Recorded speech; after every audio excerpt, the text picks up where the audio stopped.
Hello and welcome to a Bergkamp Wonderland, an Arsenal podcast. Tonight we are live. I'm Gunnar Gimley, and tonight my guests are, first up, Merry Fatmas, it's Danny the GFP. Hello, Danny. I'm very happy. I'm drinking out of my trademarked OG mug, and I broke a bit of tooth off again. The inside of that one. My mother force-fed me pork scratchings. That's an Irish tradition. Eat it, you bastard. And we understand you played Welsh Scrabble over Christmas. I certainly did. Have you seen the video? Oh, I'm not going to tell people Jason here. We'll save that. But yeah, I beat Sean English Scrabble. If people want, I'll put the video on the YouTube, on the Twitters, and then because it's quite racist actually towards the Welsh. And I'm currently in hiding, as you can see. Nothing here looks at all like it's ever looked before. I'm doing this live from Bulgaria, where Jason can't get me. Can you confirm that you put cunted on the English word? I don't think that's a word. Somebody in this room, not I, uses the word C-U-N-T. And I said, you're not allowed that. She said, yes, I am. I thought, fair enough, I've got an ED here. So the very next goal, I stuck an ED on the end of it and won. Beautiful. Because you're a loser. If that turns you on. Should we go to our next guest? Who could it be? In tiny little elves we trust, it's Chris Carpenter. Hi, Kim. You're right, mate. I'm all right. I understand you've got a lot to say after you have announced your arrival on the show. We're expecting big things from you tonight. I wouldn't expect big things from such a small person, but no, I got a few things to say, mate. It depends how much the baseball wielding maniac winds me up. I'm sure we can get some good radio out of this, so it'll be good. Okay, well, let's go to him then. Indy's newest lover is Jason Davis.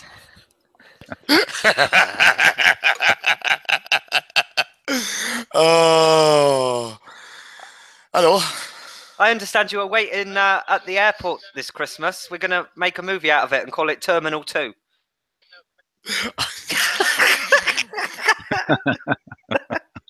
Isn't it lost in translation, actually? It should be 2. It could be. Fuck up and leave you alone. Wait, you're full of Christmas cheer and spirit, and you're not hungover with a poorly body. Honestly, I can't drink anymore, boys. I wish Indy a Merry Christmas because I miss her. I miss her too. Whatever happened to Indy Chris's account? Lost the password, didn't he? Conveniently, years ago. But he did reassure Chris that the account would be taken down roughly after 6 months. Still there, isn't it? No, definitely. Raj wouldn't lie to us, would he? No, he wouldn't lie to us. Over in Australia, watching England get absolutely spanked by the Aussies. Apparently, I don't care about it. Probably that's where Dom is as well. Good morning, Dom. Is it? Happy Christmas, Kev. Happy Christmas to everyone in the chat box. We shall go to our final guest now. And finally, not Jeff. Jeff. Hello, other Jeff. How are you, fella? I'm not too bad. It's lovely to have you back. I mean, how long has it been? It's probably been about a year since I've been on a pod, and even longer since a hangout. So, yeah, it's good to be back. It's good to hear some friendly voices and talk the Arsenal. Yeah, it is. It's nice to have a good group of people back for what would be the Christmas podcast, I suppose. We won't be back until probably the new year, isn't it? I think. Well, I'm back tomorrow night doing a live radio show, but apart from that, yeah. Oh. I think the next podcast is going to be Thursday, the 4th of December. 4th of December? January. That's the one. Okay. That's a year away. So now we'll go over to you, Danny, as we always do the scores across the board and a lone watch. Remember, this is live, so anything you say could be perceived as racism. Will be used in evidence against me. So I don't think the under-23s have played any games. I don't think anybody's been playing any games. So today's date is the 27th. The last time that the under-23s played a game would have been it was a 3-3 draw against Derby on the 15th of December. The next game is on the 7th of January, so they're both moribund. The under-18s, I don't think they've played a game either.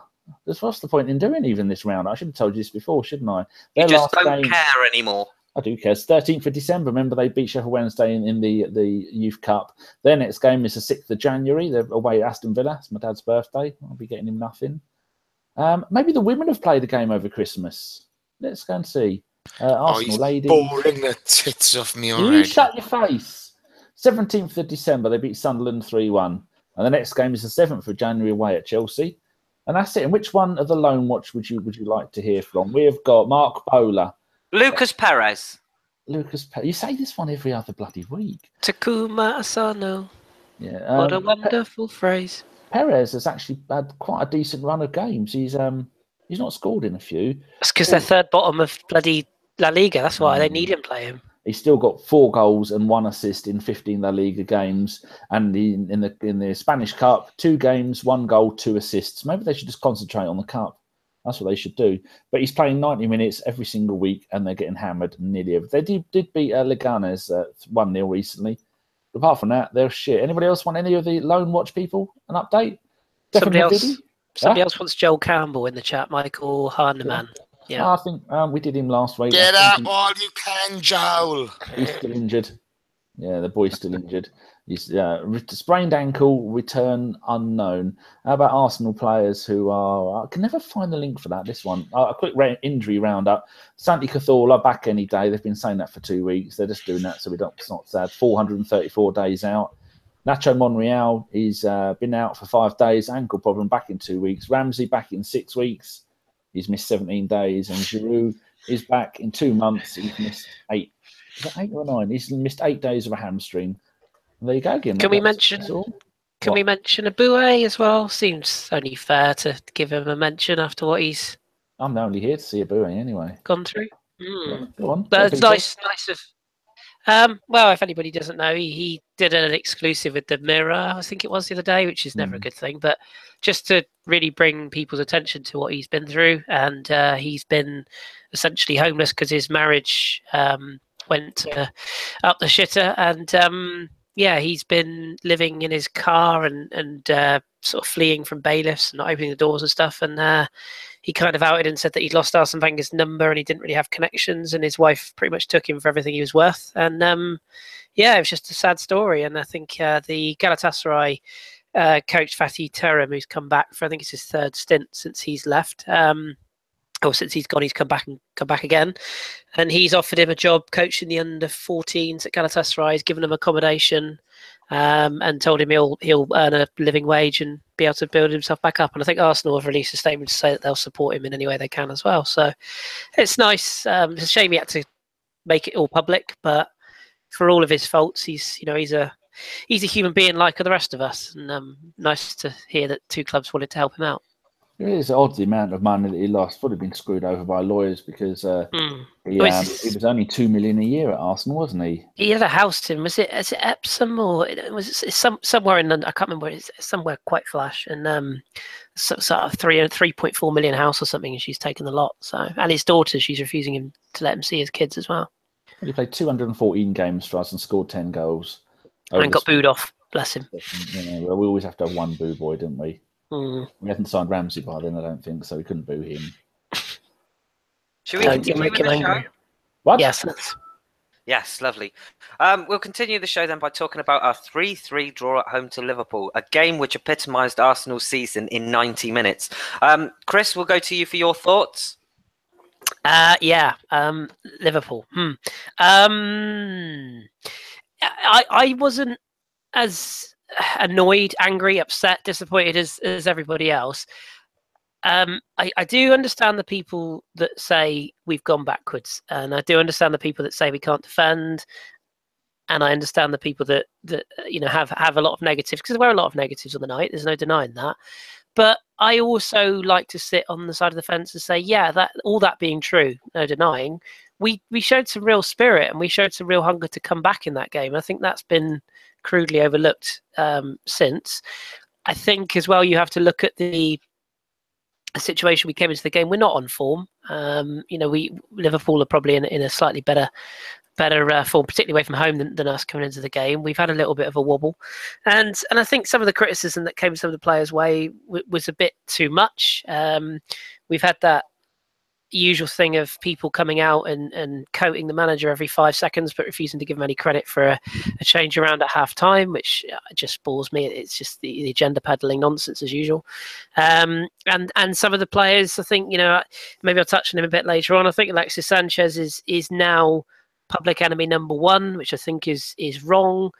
I understand people that say we probably should have sold in the summer. Looking back, I probably would say now, if we'd have known what we knew now, then we probably should have done, but we didn't. So it's hindsight. And I think that when the other people, I mean, Koscielny's clearly not having a great time of it at the moment. Monreal left the pitch injured. There's a lot of variables there. And I think we could easily have gone under at 1-0. We came back and we showed some real spirit, some real hunger.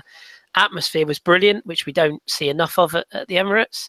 And overall, we didn't lose a game, which, looking back, we probably should have done.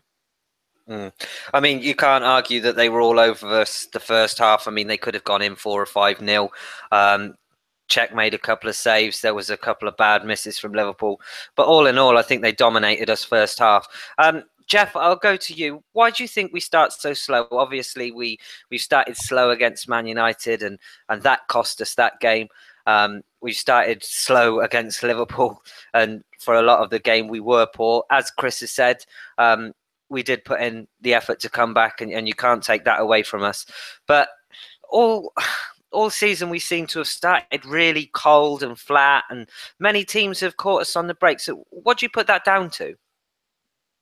There's a couple points I want to address in this, Gimli. And first of all, let's talk about the Liverpool game, and then let's talk about starting slowly more broadly.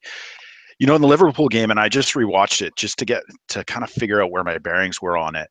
I actually thought we started all right for about the first 10, 15 minutes, and then it was all Liverpool for the rest of that half. And I think that was really down to the fact that we were not passing the ball very well at all. In particular, Iwobi, Xhaka, and Alexis Sanchez were losing the ball. So specifically with the Iwobi and Alexis being up on our wings, they weren't giving us any width, and they were giving the ball away. And then Xhaka was playing these really long crossfield balls to no one, and the more we did that, the more Liverpool grew into that game, taking possession where they could. And the funny thing is we didn't need to play the ball like that. I'd like to see us hold on to the ball, especially in the first 10 minutes, especially after we have been starting slow, as you mentioned. Get used to the possession. We don't need to go at them. We don't need to play 50-yard crossfield balls to no one. But as it stood in that first half, we just let them play into this. We had them for the first 10, maybe 15 minutes, and then the pendulum swung because there's only so many times you can give the ball away. And a team like Liverpool with their attacking prowess are going to come into this game. And they did. As Chris mentioned, there were some positives from the game. I think when you look at how we played, that was the best of Arsenal and the worst of Arsenal all in 90 minutes. Now, speaking more broadly in terms of mentality and the slowness of our starts, I am not a big Arsene Wenger supporter. I mean, I support him purely because he's at the club. But you look at the various teams that we've had down the years, and there's a mentality there, a lack of strength at times that really tends to manifest itself in games when we start slowly. There's a mentality there. I put it down to manager because we've seen numerous squads start like this. This is not the first time we've talked about this. So I think there's something to it. For whatever reason, we don't always get up for games to the point where we all know the specific games we have been up for. We can go back over the past few seasons and pick out the handful of games. Man United at home a couple seasons ago where we came out and smashed them 3-0 in the first half. There are games like that, but they stand out as exceptions to the norm. So, I think Liverpool, a tie away or a tie at home, I think we take it, we move on given where our form's at. But we need to do better in the second half of the season. And Jace, we were lucky to be only 1-0 down at half time. Who do you blame? Do you think it's our defence? Because for the goals that we conceded, I mean, we were just all over the place, weren't we? It's not just the defence, it's the setup of the team, isn't it? I mean, whenever you're going to play just this two-man midfield and you haven't got people dropping deep to support them, it will be I don't want to hammer on it will be, but you're a god-awful game, the poor bugger. Nothing went right for him. He didn't seem to support enough.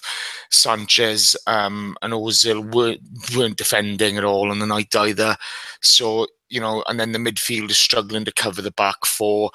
You're picking a guy who's played, a young player, Maitland-Niles, who's played most of his football in midfield at left back. He's still learning, and he's up against the form winger in the Premier League in Salah at the moment, who's lightning quick, and he didn't know where he was half the time. Salah had a hand in every single goal, didn't he? It's hard. I still don't understand. This was kind of a carry on from the United game where, again, as a defensive unit, we were atrocious, and yet you look back at the Tottenham game, we were superb as a defensive unit, as a team. We can do it. The players in this squad are capable of doing it, but you've got Koscielny, who's having a torrid time at the moment. You've got Nacho, who's trying to do a bit too much. Hector's not getting any protection. Maitland-Niles wasn't getting any protection. And then you add into it his inexperience. You can't fault the kid for effort and application. But when you look at, at his positioning at times, it's not what we needed against that style of counter-attacking team. But the midfield were poor on the night. The defence was horrendous. And Czech had a tough time as well. So, whichever way you look at it, the man just got to carry a fair bit of the can on this, because you're setting up a team to fail almost. You're asking Jack to play a role which Ramsey has filled previously before his injury. Jack hasn't got Ramsey's legs. He just hasn't. And he's a different type of player. So, I think we've just got to look at it as a whole. When you look at the defending against United and you combine that with defending against Liverpool, it's pretty horrendous.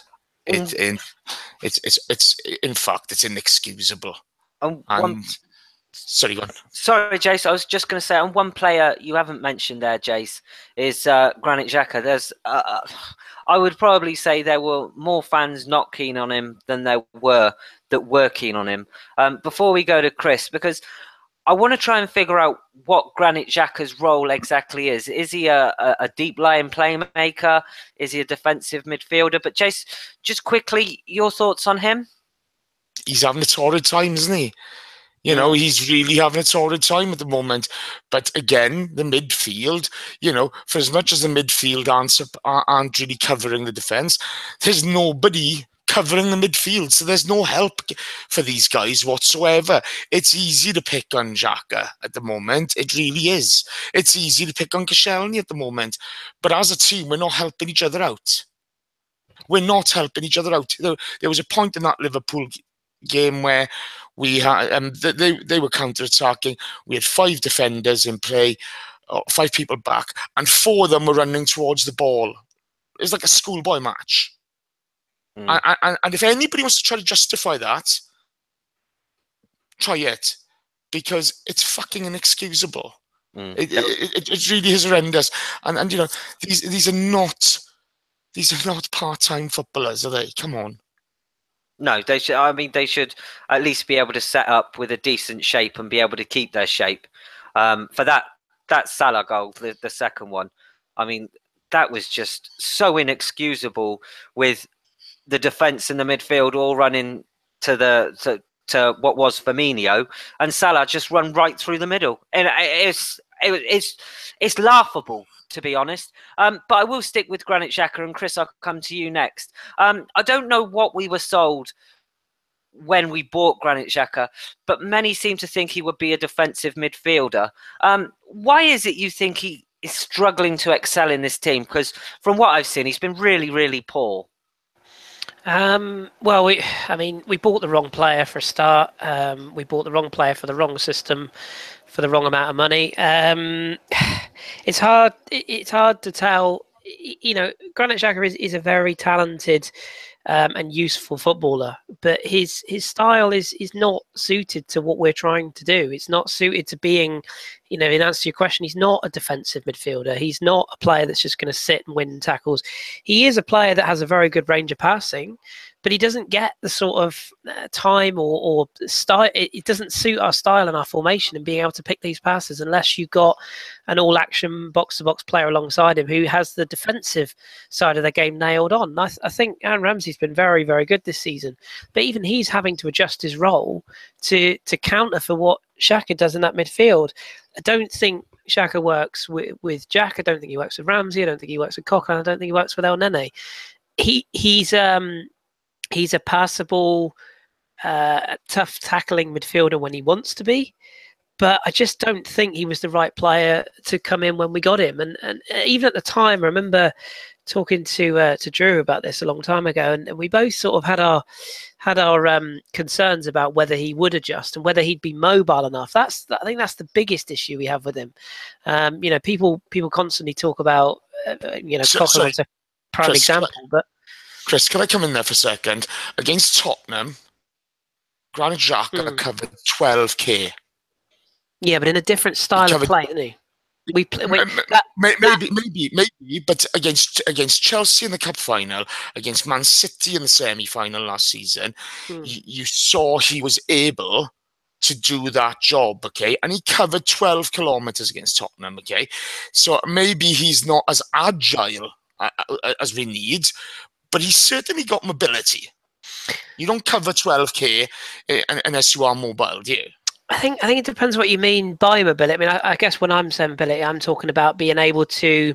Look, we're never going to get Santi Cazorla again, but a player who has the ability to have quick feet, to move on and off the ball, to give and go again. Xhaka doesn't do that. He's, yes, I agree with you. He can get up and down the pitch when he needs to, but he's not mobile in the extent that he's not going to turn out of those type situations. He's not going to offer you creativity from deep unless it's a long pass, and he's not going to give you that sort of all-action style. I just think that when you look at the teams that we play against, I'm not his greatest fan, but you look at the difference that a Paul Pogba makes to Manchester United compared to when they've got Matic with, say, Herrera. It's night and day, and it's the same with Chelsea, with Kante.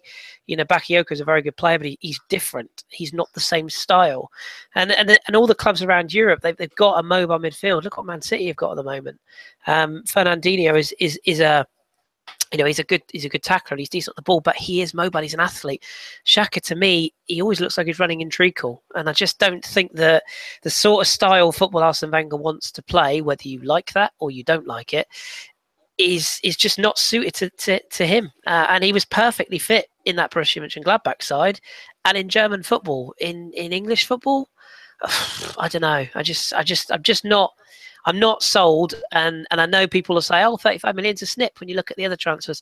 I don't think it was. I really don't. I think it was a lot of money on a player that has yet to prove that he's worth half that for me. But I think he's coming on it as well.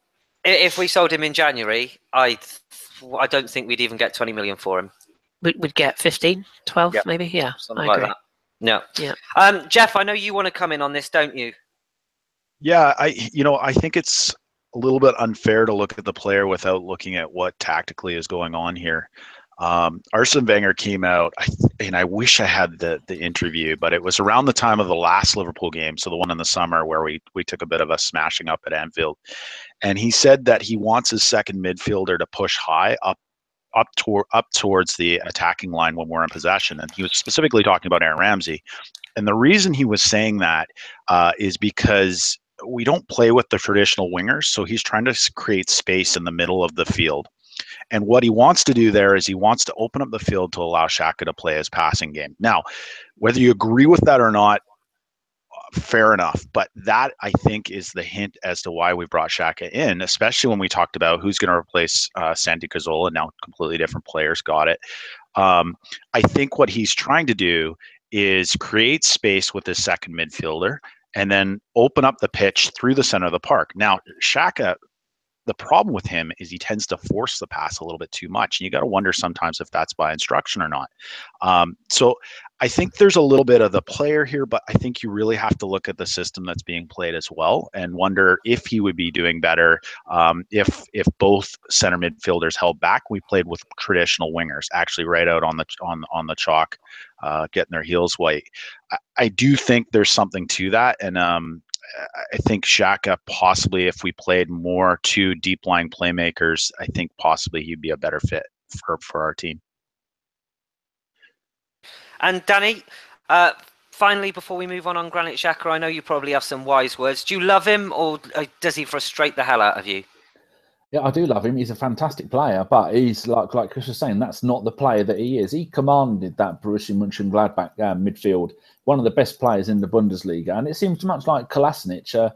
Wenger seems to get them, see, oh, they're pretty good in a certain position, either drop them or move them around. Now, for me, to get the best out of Xhaka, you need a three-man midfield.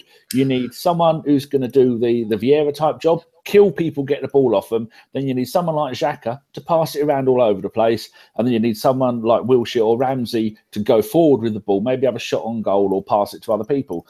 And that's going to be his best position. But we all know Wenger constantly does this. He gets players and gets them to do the wrong thing. Like Coquelin, someone put her fingers in Jace's ear. Coquelin is quite a decent player when it comes to that job of getting the ball off, tackling the ball off other people, then getting rid of it, and do not come out of your side, out of your own half.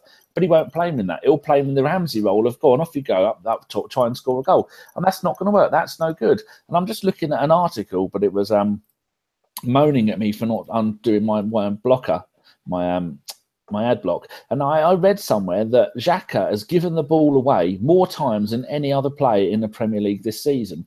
Now, I don't know if he does that because he's under pressure, because he doesn't want to fuck up and give the ball away or be tackled from the ball, or whether he's trying to do stuff. He's stretching himself and trying to do stuff that he shouldn't be doing. But his Opta rating against Liverpool was a 7.3. As we know, he scored a goal. But it's far too many times he'll have a shot on target, have a shot at goal when he shouldn't be. You should never, ever have a shot on goal unless you're right in front of goal. And he's doing it far too often.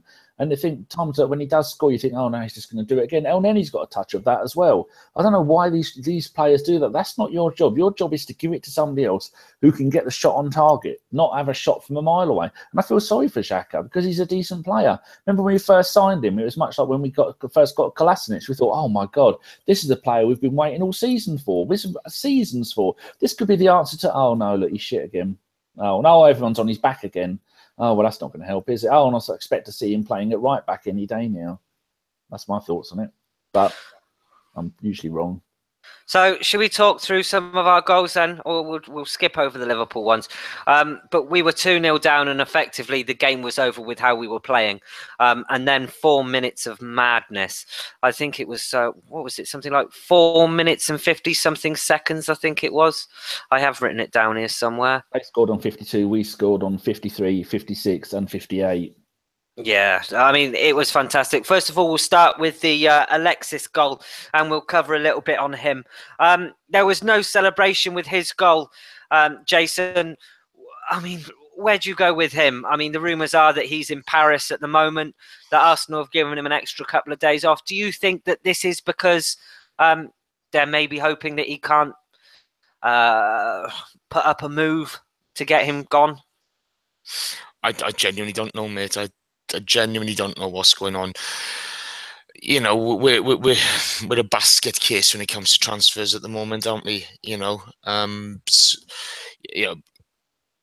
like, fair play to the guy. It was a great finish from him, a lovely run. He came in, and it's what we needed at the time. You know, there wouldn't be a celebration because we've just pulled one back and from being 2 goals down. But I really don't know. If he's going to go, well, fine, go. But, his form, for as much as his form has been poor and, his performances around the pitch have been dreadful. The amount of time, he starts more counter-attacks for the opposition than their players do. But I'm perplexed by it all. I don't understand what's going through his mind. I don't understand the drop-off in his performance. Maybe it is that his heart's not in it anymore. Maybe he's upset about the Man City business last season. But as a club, we've not handled this well at all. We've not handled it well. And Jeff, no, Jeff, do you agree with Jason? It's been handled poorly from the start. I mean, there were reports this week that Alexis Sanchez had agreed on a gentleman's agreement that he would sign a new deal, and that the 10-2 against Bayern Munich was effectively what made him think, nah, right, this is where I cut it and I'm off. Where do you stand on Alexis Sanchez? I think he can fuck off. Did Jeff just swear? He did? No, listen, guys. Listen. Yeah, we handle it badly, but there's no good way to handle this. Letting players run down to their last year of contracts. It's a two-way street. The club has to do more. The players have to show a commitment. And I think Sanchez has decided that he wants to go. The second that happens, though, we should be trying to make as much money as possible off the deal. If a player doesn't want to be here, he can go. And so, in that sense, I'd like for him to go. I get that possibly the only team interested in the summer was City, and we don't want to strengthen a rivalry or a rival. But honestly, if we can get money for him, and it seemed like we accepted a bid on the last day of the transfer window, only for it to fall through because we couldn't get Thomas Lemar across the line. I mean, it's sort of symbolic of how we are with this club at times. And I understand the club has made some moves in the back office to bring in some a new team to work on contracts, as well as on signing players, as well as a new scouting director. So let's hope that these things don't continue to happen. Now, we're hardly the only team to let a player run down their contract. So, I mean, it's hard to beat us up totally for that. But, at the end of the day, I'd like Sanchez to go. It'd be great if he went to Paris. He did train with the team today. So, folks, if you saw that Photoshop picture of him in Paris at the airport, must be an old photo, because he did train with the team today. But at the end of the day, get rid of him. Let's get in a person who wants to be here. Let's get in a player. We're not going to replace like for like, but let's get in a player that wants to be at the Arsenal, and let's get on with things, because there's no point playing him. He has looked out of form and out of sorts this season so far. So let's get on with things. And Chris, we'll go to you next. As Wayne Gooney's sister account on Twitter, we hope you have some updates on it. But the papers have come out today with a possible swap deal with Draxler and Sanchez. I mean, you know a little bit about French football. Can you see that as a possible? No, I can't.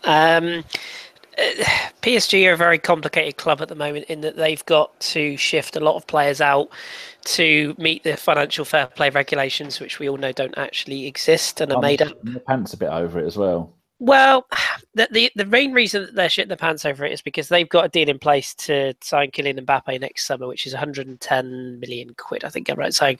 But they've also got a deal in place with Lazio for Sergei Milinkovic-Savic, which is another player that's going to cost 100 million plus.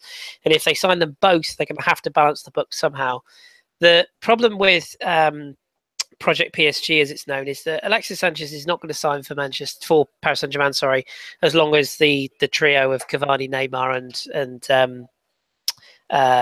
Draxler are there, because and Mbappe, of course, so four way.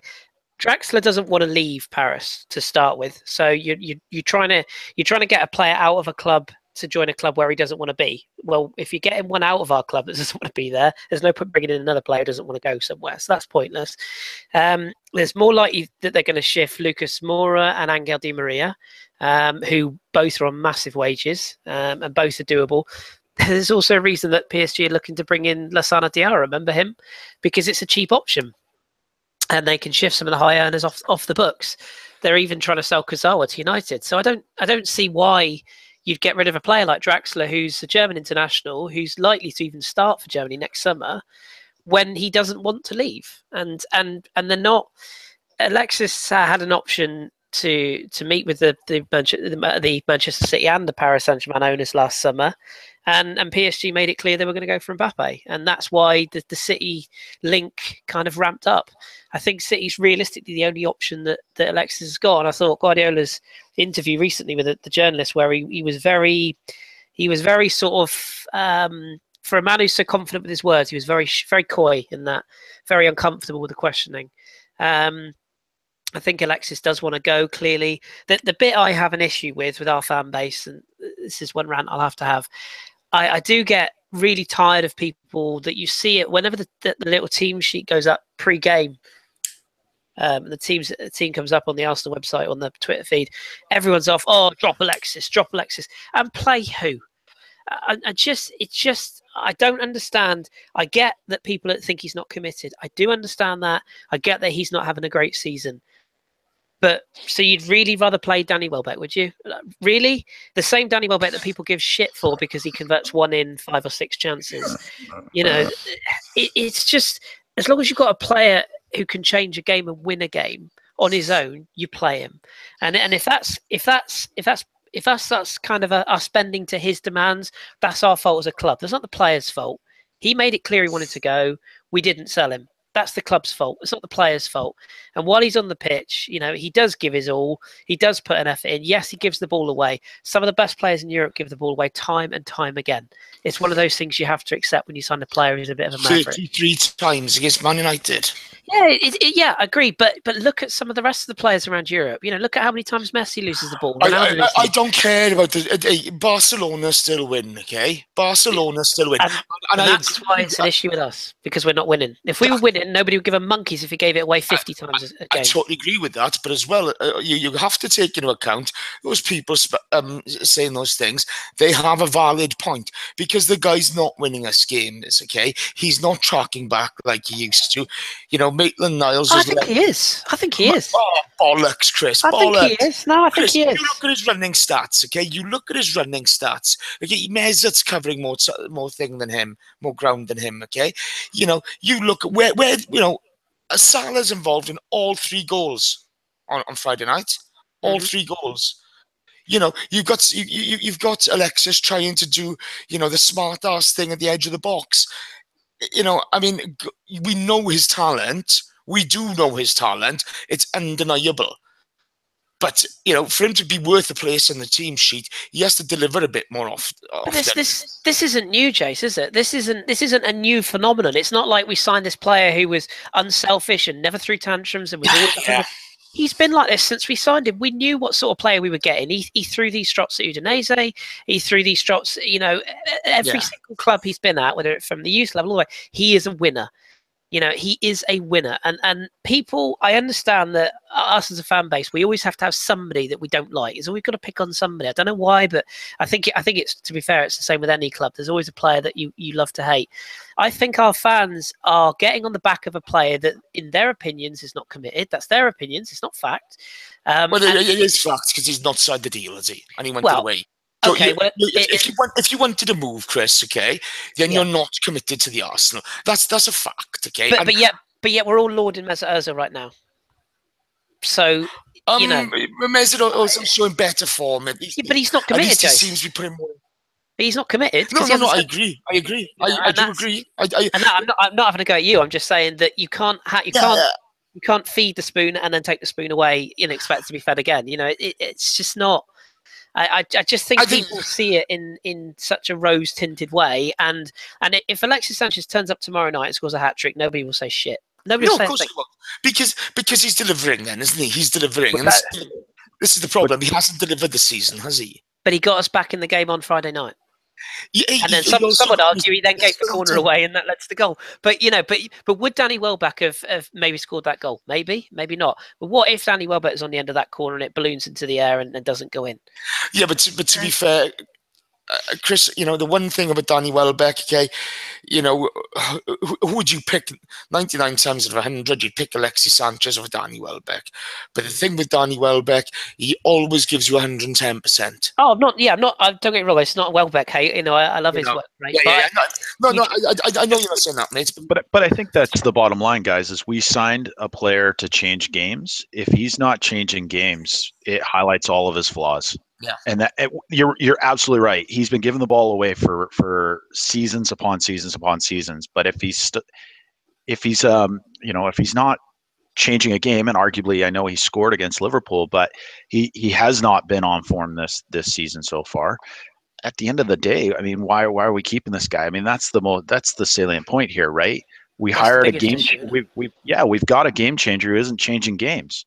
So we need something. We need to make a change. He clearly, for whatever reason, whether it's he's not going to sign the contract, whether he had his heart set on a Man City, whether he's upset about Chile not going to the World Cup, I don't give a shit. We need to change it up. And if we get the opportunity to pull the trigger this January, we should be doing it and bringing somebody in if we can for the money. I suspect it'll probably be a loan deal. That Lamar deal is not dead, by the way. I don't think it's going to happen in January. I think I'd be really surprised. But that deal is not dead. There's still a lot going on there. But this is the thing, okay? You know, we've spoken about the Liverpool game, the United game, etc. Okay, at the moment, you know, you have Mesut Ozil, whether it be Alexis Sanchez, Jack, Aaron Ramsey, Granit Xhaka, Lauren Koscielny, Peter Cech, or Lacazette, okay? You've got all these players in our squad who are of a quality, okay? And, you know, you can argue about who's the best, who's this, who's that. But when these guys aren't influencing games enough at the moment, and that's the big thing, you know. Unless these guys are going to influence games in a positive manner, and we're going to get results, then they're there for the taking. You know, then they're there to be knocked down. You know, with the big wage demands that seems to want now, especially Alexis and Mesut. Okay, if you're going to demand these sort of wages, you genuinely have to influence the games, influence every game. Do you think there's an argument, Jace, as well? I'm just curious. Anybody else can chime in on this as well. But do you think there's an argument as well that since we changed the back three, that's where Alexis's form went off a cliff a bit? Because it's no coincidence to me. Because I don't think he suited that role at all. I think it suits Mesut down to the ground. I think if you're going to play that back three, you need to arguably have Alexis and Mesut in both tens and Laka in front, because I don't think he suits that. The back four is far better for him, I think. I think at the end of last season, he was still scoring goals, you know, and influencing games when we had the back three. I think, you know, the summer's taken its toll on him. And I think, you know, he wanted out and he's upset at that. But, you know, the only player who's really suffered because of the back three has been Theo. Because all of a sudden there's no place in him. His skill set doesn't kind of match. But the back three, you know, we will forward the back on Friday, sorry. You know, I don't think it's so much the system. Yeah. I think it's the fact of he's just desperate to be always on the ball. So he'll come in, he'll take up that space when we were in possession. He'll take up that deeper space to get the ball early, you know. And because he drops so deep to get the ball, all of a sudden you have a lack of movement further up the pitch. And so when you haven't got the outlet further up the pitch for the likes of Xhaka or Jack to release the ball to, it cuts down on your attacking options. You know, Mesut doesn't play so far up. And of course, when Sanchez is dropping deep, you have Lacazette even more isolated up top. Because on the wings, you know, it's difficult for whether it be Kolasinac, Maitland-Niles or Bellerin to get up and to put the crosses in, because all of a sudden you have an isolated striker, no matter who it is. And that's the problem. It's dropping deep. We're not getting the best of Lacazette at the moment either, and it really hurts to watch because the guy's runs are so good, and we're not playing to his strengths, and it really disappoints me. And when people say, like, oh, you know, well, it's all Wenger's fault, why is he taking him off? The reason he's taking him off so many times this season is because the guy is still adjusting to the style of play, and we're not playing to his strengths. And Chris, here's a question for all of you guys then, okay? Okay, name me a player at the moment, okay, anybody who we are getting the best out of. That's a fair argument, yeah. Okay, Theo Walcott. Because... Oh, poor Theo. But, Niles? Well, arguably not, because he's better than me. His entire career with 4 games. He had a torrid time on Friday night, and for anybody who wants to argue with that, look at the fucking stats of the game. You know, look at where the goals came from. You know, that you're asking the poor bugger to do a job he's not fully au fait with. You know, but you know, if somebody can tell me who we are getting the best out of, because I don't think anybody came out to Friday night's match with credit. I don't think anybody did. I'd probably agree with you. If there's one bit of good that I can see from the game, that finish from Mesut Ozil. We've seen it before, and we saw it again. Wasn't it just a great finish, Danny? Is he muted? No, I have to mute because I can't do it on this thing here, and I was busy getting people's Probably because questions. you're eating your fat tit. Oh, David's already told me to lay off the peanuts. I thought, no, my peanut lesson was well and truly learned. You really do need to lay off the penis. Thank you very much. What did you ask me? Mesut Ozil's finish, touch of class. It is a thing of beauty, and it's nice to see that him actually do it against a big team. Although it's a big team that couldn't. Someone made this point. From Haroon said, "Can Mingale save a Word document?" So I think that doesn't help with the fact that Ozil scored against him. But that does sum up the Liverpool defence. They're absolutely shocking, which is why today they've gone out and spent £6.2 billion on a centre back or whatever it is they're paying. You know, I worked out that in the last 4 years, Liverpool have gone and spent £170 million on Southampton players. Earlier this year, someone bought an 80% stake in Southampton for £200 million. Well, there you go. I mean, the Premier League. Newcastle? Oh no, the Premier League's as corrupt as hell. They could just get someone they know to go and buy the club and give them all these players. Then they could have got Fraser Foster as well, and then get rid of Mongole because he's an absolute tool. So it was a lovely. He wouldn't want Fraser Foster. He couldn't catch a cold. He's better than Mongole. I'm not sure he is at the moment. Ross would say otherwise, but yeah. Ross would know, very wise man. I mean, we should discuss as well. What is the price that he's gone for, Van Dijk? 78 million. 75. 180 grand a week. Fucking ridiculous. When we are in absolutely ridiculous. When we're in direct competition with clubs like Liverpool to get into the top four, and I don't think anyone here can really argue that we're not in straight competition. How much damage does that do to Arsenal when seemingly they'll go out and spend that kind of money on a player? And we're pretty much on a par with them. Yeah, I can guarantee you, and we've already said it on here tonight, best you can ask for as an Arsenal fan is a loan. And I don't really expect us to do anything more than that unless the unthinkable happens and Sanchez goes. Didn't somebody make a point in one of our WhatsApp groups that you could actually go and buy the entire Arsenal back five and still have change from that money? I think that's easy shout. But that's a difficult argument because if you think half of them were bought well over 5-6 years ago now. Yeah, I mean, Koscielny was 10 million. Monreal was not for how much they cost then, but how much they're worth. Oh, for now. Yeah, but they've eroded in value, haven't they? Yeah. They're all sub 30. It is worrying the fact that you've Man United and Man City and Chelsea. You expect to play the big money game, those three, and then you think, well, let them get on with it. But now you've got Liverpool being drawn into that, and they've bought, as we know, they bought the Ox for 40 million, who's having a decent time there because he's been allowed to. No, Danny, whoa, I'll pull you up on that. He's not having a decent time. I agree. He's exactly the same as what he has then. Fuck off, fuck off. Bullshit about how much he's improved under Klopp. What a load of old shit. He is exactly the fucking same as what he was when he was with us. How many times has he played right back for Liverpool? Yeah, but that's not a good argument. If every time he does play in midfield, he doesn't look much better than he ever was before. Yes, he's a decent English player. 40 million quid? No, he's not worth 40 million quid. My point is, those have decided, that's it, we're going to go and try and compete with the rest of them. Because when I read 75 million, I thought, oh, fuck me, Man City bought another one.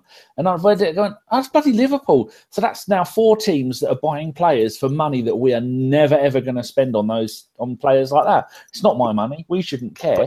But he is going to help with that Liverpool defence. But to be fair, Danny, though, Liverpool have hardly been sensible buyers. Like, this is not a new phenomenon. Right? 35 million for Andy Carroll, 8 years ago or something like that. This is not, I mean, yeah. So to be fair, and on Ox, yeah, you guys are absolutely right. He hasn't played any better or any worse for Liverpool. I guess the only nice thing you could say about him is he isn't hurt. And the other thing as well with this deal for Van Dijk as well is, I mean, I made this point earlier on and it got shot down largely, and I understand. But, he's had one exceptional season in Scotland, which, to be fair, Danny would be decent. You're not wrong. He's had, so he's had one exceptional season there. He's had one probably 6 months worth in Southampton's defence before he throwing a strop. Yeah, and then basically his form fell out of his arse and he disappeared. And And yeah, he's a very good ball playing centre half. But I'm not being funny. I quite like my centre halves to be a little bit sort of more robust in terms of what they do. And I can appreciate people say, well, Koscielny and Monreal aren't. I get that, but it's not like for all his faults, and Christ, there are many. It's not like Liverpool gone out and bought John Terry, Rio Ferdinand. They've gone out and bought a player who is unproven at the top level. He's not played Champions League football for, no offense, Celtic, but for a club that's going to compete in the Champions League, which is apparently what Liverpool want to do.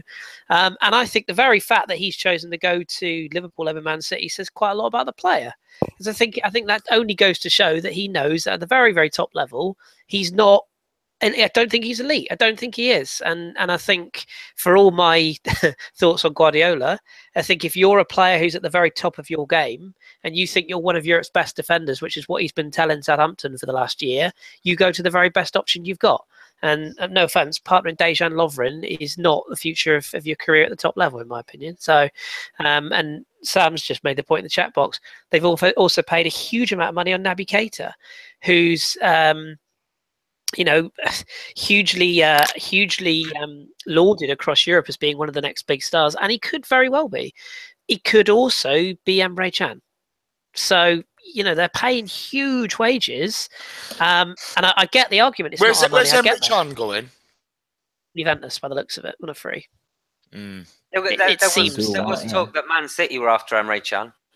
Emre Can's a fine player. He's passable. He's passable. Oh, bollocks. You can't. I'm sorry, okay, but there's a reason Juventus, City or Bayern would want him, Same Juventus that bought Blaise Matuidi. Sami Khedira as well. They're both. Don't get me wrong, Chan's good, but he's not. Would he get in Man City's midfield? Nah. Whoa. Who's the geezer from Aston Villa? Oh, God. He's scraping the Dublin. Fabian Delph. He's playing at left back. Yeah, but not being funny, okay? Fabian Delph's playing well in that side. I don't give a flying fuck about Emre Can or Virgil van Dijk, to be honest with you, boys. But my initial point is you've got one of our main competitors going out spending that kind of money, and he will be an asset to them. Yeah. But this is the thing, Kim. Our transfer policy has been a basket case for years. Okay. Can you see that changing with the new appointments of Mislintat and the other guy I'm not even going to try and pronounce? Do you know what? I hope so. I hope so, but ultimately that's going to take a couple of seasons to filter through anyway, isn't it? So what percentage? They'll be looking at getting players in younger for less money. That's the difference. You look at Jason's absolutely right. You look at our scouting system over the past, probably since Arsene was doing his thing back in the late 90s, early 2000s. We haven't been able to go out there and get these players, at the prices that they're available for when they're up and coming. And Christian Pulisic is the one that they bring up at Dortmund that Mislintat sort of fed. We're not going to go out and spend 70. We're not going to go out and spend 40 million on a player unless they are really, Lamar quality, for example. But what Mislintat and Sanehi might well do is be in negotiations with these clubs and actually selling them. Selling them the Arsenal and selling them this is a massive club, it's in London, yes, you might be 18, 19, but you could be the next Kylian Mbappe, you could be the next Ronaldo, whoever, and they're going to get these players in earlier, and that's hopefully where we won't have to overspend. I don't want to give them any credit, but Spurs haven't bought a player for 50 million, and they've apparently become a world superstar force, haven't they? But Chris, okay, if you look at our transfer policy, okay, I always go back to the Czech summer, okay, where you don't bring in an outfield player, okay, that is criminal, okay. To underline that even more, Jace, just before you go on, that was the same summer in which we could have got Lacazette for 40 odd million, and we didn't. We dragged our heels and ended up spending another 16 the next summer. But if you want an example of why we're not going to compete at this moment in time, you look at the Lamar shenanigans from last summer. You look at we could have had him at one point for 50 million apparently. Then it's 90 million at the end of the transfer window, trying to do a last minute trolley dash. it's about time Arsene Wenger shut or got off the pan, to be honest with you, because his indecision and his, him wanting to value every single player, I don't pay his value or not at all. Well, guess what, Arsene? This is a capitalist society, and that ain't working, pal. That's what I think will change for these guys. That's the part I think will change. I hope it does. I mean, because I think Arsene, like you said, Jace, Arsene's been doing too much of that decision making, and we're not saying go out and there's this fantasy, this obsession with people. You look at it on Twitter. We're just coming up to January. There's this absolute obsession with people going, "Oh, we've got to spend 40, 50, 60 million quid." I'd be more than happy with 2 loans and a permanent signing of 20 million if they improve the squad. But Chris, do you not think that it's that kind of mentality that makes us also rans? We should be going out and spending money to compete. Like I said, Liverpool are going to get Naby Keita in the summer. They've gone out and they've just spent that on Van Dijk. That probably leapfrogs us. They've got a better team than we have. And how do you justify Brexitly, as Steve would call them? How do you justify a team like Burnley? How do you justify Leicester winning the league? Again, I don't want to use them as an example, but that lot up the road, they didn't go out and buy Dele Divey for 120 million quid, did they? They went to MK fucking Dons. They coached him the right way. They gave him an opportunity to play. Whether you rate Pochettino or you don't, something he's done has made that player. Harry Kane. I mean, okay, they had to me, but after he'd finished swallowing flies, he's become the top goal scorer in Europe this calendar year. So, other teams are doing it. Compete with the likes of United and that. You got Maureen moaning about Man City spending money. He spent 30 million on Luke Shaw, who just basically sits there eating burgers all day. I mean, to maintain with the big boys and to try and get top 4. I mean, you've got to look ahead. Alexis is definitely gone. Ozil is a big 50-50 whether he's going to stay or go. Wilshere could possibly go, probably won't. But we're going to lose those 2 players. We're already behind before we've even started. I think we need to look to the January window and try and utilise it the best we can. And at least to sit there and say the best you hope for is a 20-odd million pound player and a couple of loans. I think that's disgusting for a club of Arsenal's. I don't know, mate. Okay, look, I think the bottom line is, okay, if you strengthen the squad, no matter which way you strengthen it, it's a positive thing, okay? I do kind of agree that, it's not about the amount of money you spend, it's about the right quality coming in. But again, I don't see any evidence of either at the moment. Let's look at, what we're bringing through the ranks at the moment. I think Maitland-Niles this season, he's really impressed me, okay? I mean, let's ignore Friday's game because it's a big ask for a midfielder to play left back in that game. But he is a midfielder, okay? His skill set screams midfielder, yet we're not giving him a go in midfield. And arguably, it's the right kind of time to let him, to let him play there. You've had Europa League, but no, we're playing him as a wing back along with Reece Nelson. Where's the evidence that we are improving players at the moment? Because I don't see any of our players having improved over the last 4 or 5 seasons. I don't see one of them. I probably agree with you there. In fact, with a lot of them, like Bellerin, they've gone downhill. Xhaka went downhill. The first half of the season Xhaka had at Arsenal, I thought he was a fantastic player. He was making passes. He was setting up goals. He was superb. I mean, for some reason along the lines, they're getting something coached out of them that's making them go downhill. And Nicky Wilson, I think Bellerin has gone massively backwards. But he's not been fit though, has he, for about a year? Yeah, but this is the thing. Yeah, I don't think it's so much it's being coached out of them. I think it's a setup that doesn't suit them at the moment. It's being harsh on them, and what he's asking them to do. If you look at the 2-man midfield, every single team just drops somebody in to outnumber us. What does Jeff think? Well, I think utterly you're right, Jace. Thanks, Chris. I think it is a setup, but honestly, you want a case in point for what Gimli said about players going backwards. Look how many players we've brought in who have won Player of the Month for our squad in the first few months that they've played for us, and then we've never seen them again. And I'll give you a couple examples. And El Neni did it, and center back Chambers did it. Yeah. Before the Montero incident.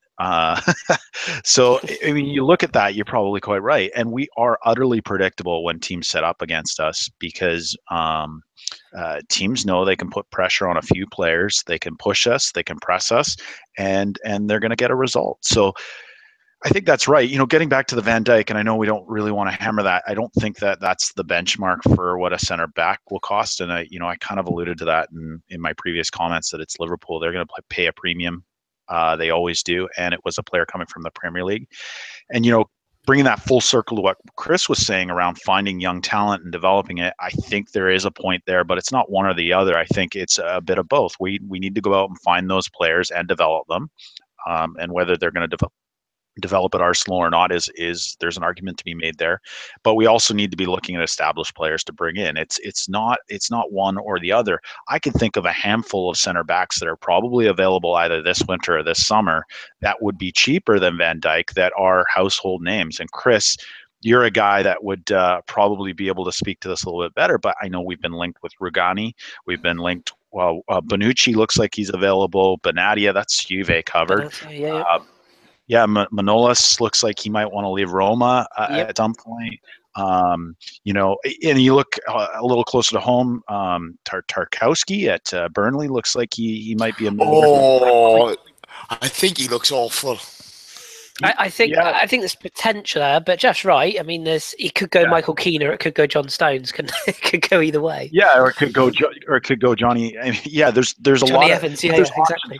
My point is there's options there, right? And available in the transfer market that are not going to cost us 78 million or 180 a week on a pay package. So I think it is a bit of both. When you look at that, it's just a case of if we do bring anyone in, is it going to be the same old? And you just tend to get the feeling. I think that's why a lot of us have a bit have lost a bit of the hope around Arsenal, right? And that's why people are checking out, is because it's utterly predictable. So we've got to fix some on-pitch things before we start looking at who needs to come in and what's going to happen. Now, one last thought: it is a World Cup year. So the expectation of a loan, I think, in January is probably the highest expectation. I hear what you're saying, Gimli, about that being a low expectation. But quite honestly, when it's a World Cup year, there's a lot of players aren't going to want to move because they're going to want to have guaranteed football to make their national sides. Van Dijk, he's Dutch. They're not going to the World Cup, so I don't think he gives a shit. But honestly, when you look at some of these players, they're going to want to make sure that they're playing every week, and they're not going to want to mess that up. So I think that's just a point about loans, especially in the January market, especially when there's a major summer tournament. We've got to realize that will impact players' decisions to move this January. And players going out as well. Great point, Jeff. Because I think Arsene said today that he was quite coy about business, as he always is in January. But he said, of course, we'll be busy because there'll be players not only that we will look at to come in, but there'll be plenty of players who look to go out. I thought that was quite telling.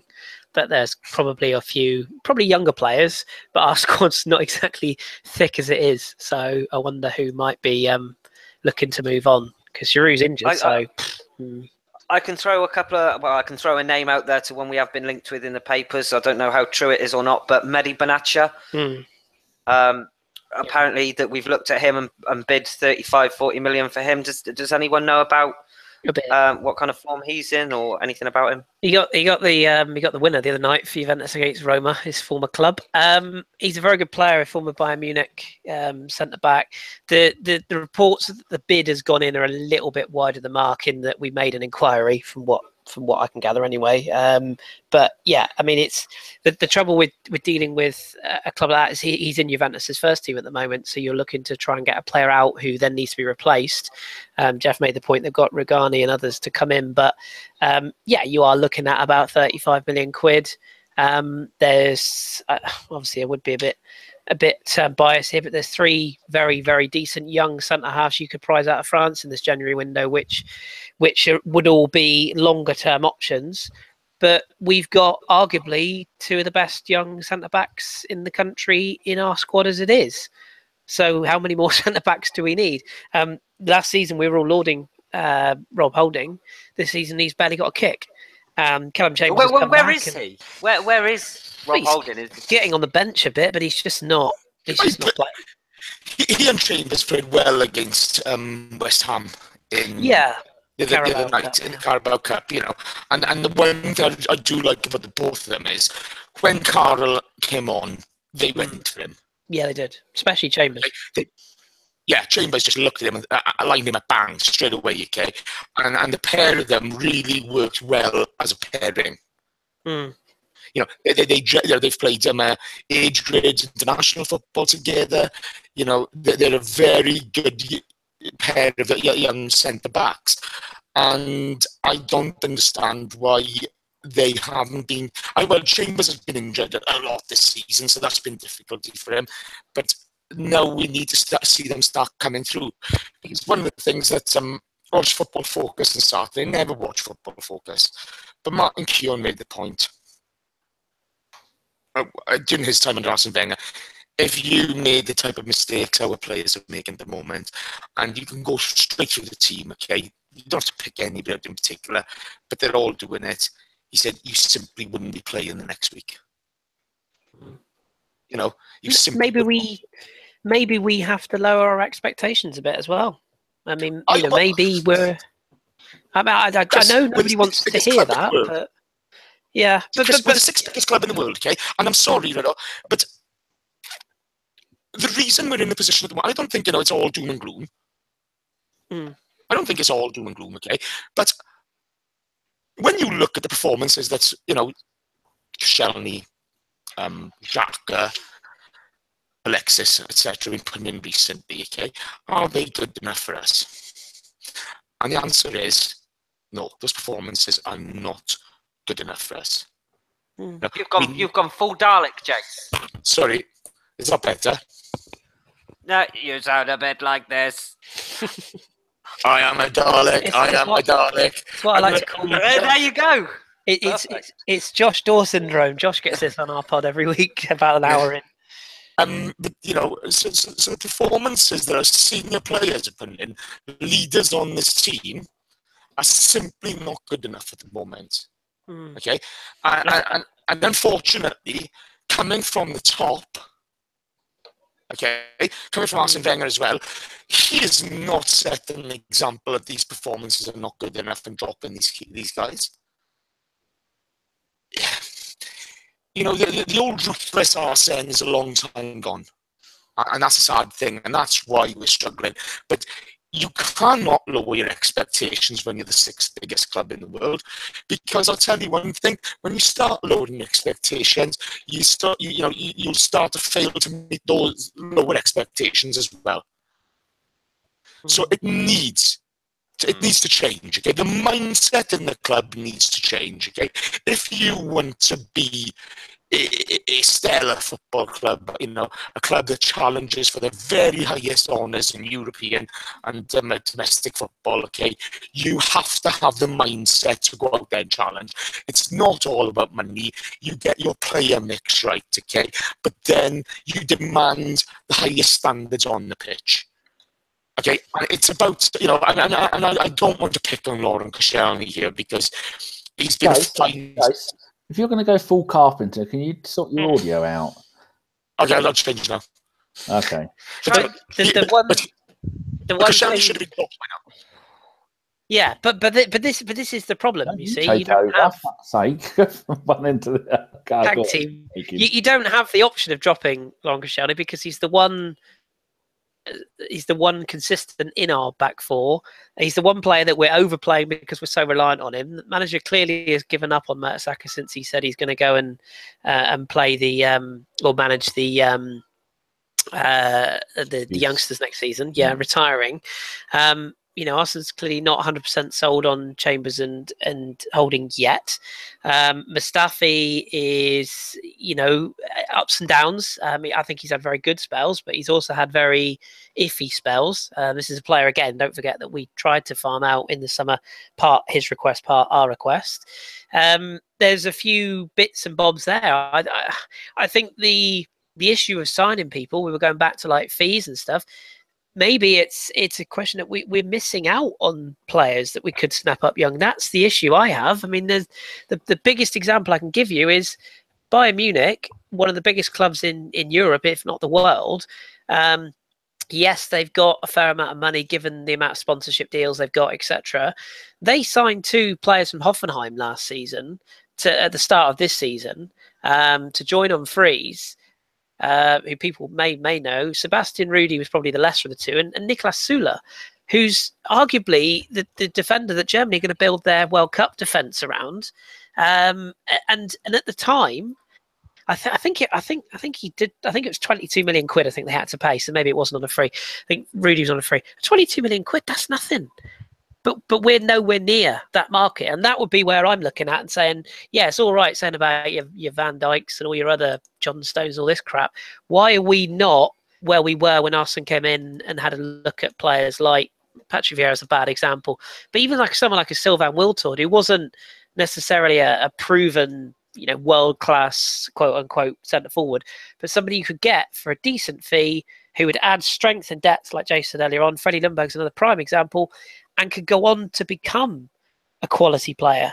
Whereas we're seemingly sat back going, well, we'll find somebody when we need them. But as Jay said, we really should be in those markets now, getting deals done now in advance of next summer or January, and saying, right, we know this young centre-back is going to be quality. We're scouting him now. Let's get him done. And that's what I hope these 2 new scouts coming in are going to be doing, because that's our market now. We are the Borussia Dortmund, if you like, of England, in that we promise a lot, but ultimately we're not in any sort of title chase. We're just not. You have to accept it. But all the other teams are going around and hoovering up all the youth talent as soon as they can. Probably the best midfielder in the world at the moment is, you could probably say, De Bruyne. Now, what age did Chelsea hoover him up? And then someone made a point on the radio today that the 2 best midfielders in the Premier League at the moment are De Bruyne and Salah.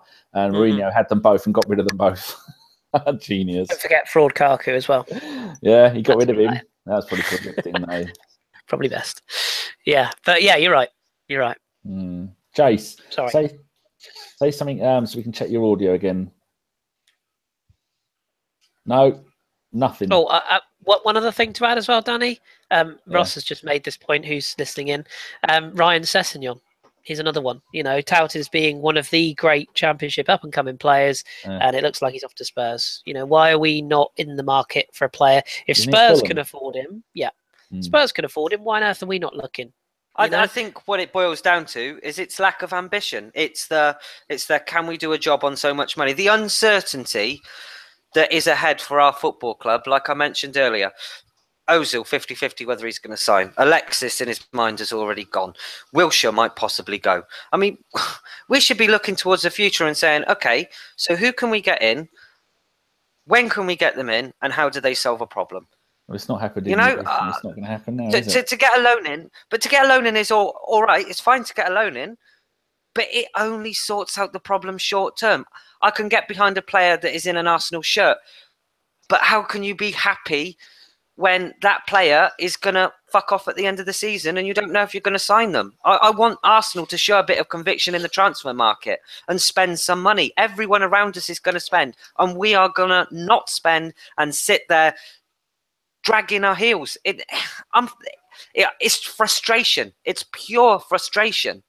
Do you think there's an element of luck's maybe the wrong word, but you talk to John Welsh, the bearded man himself, and you ask him how good he thought Mohamed Salah would be this season.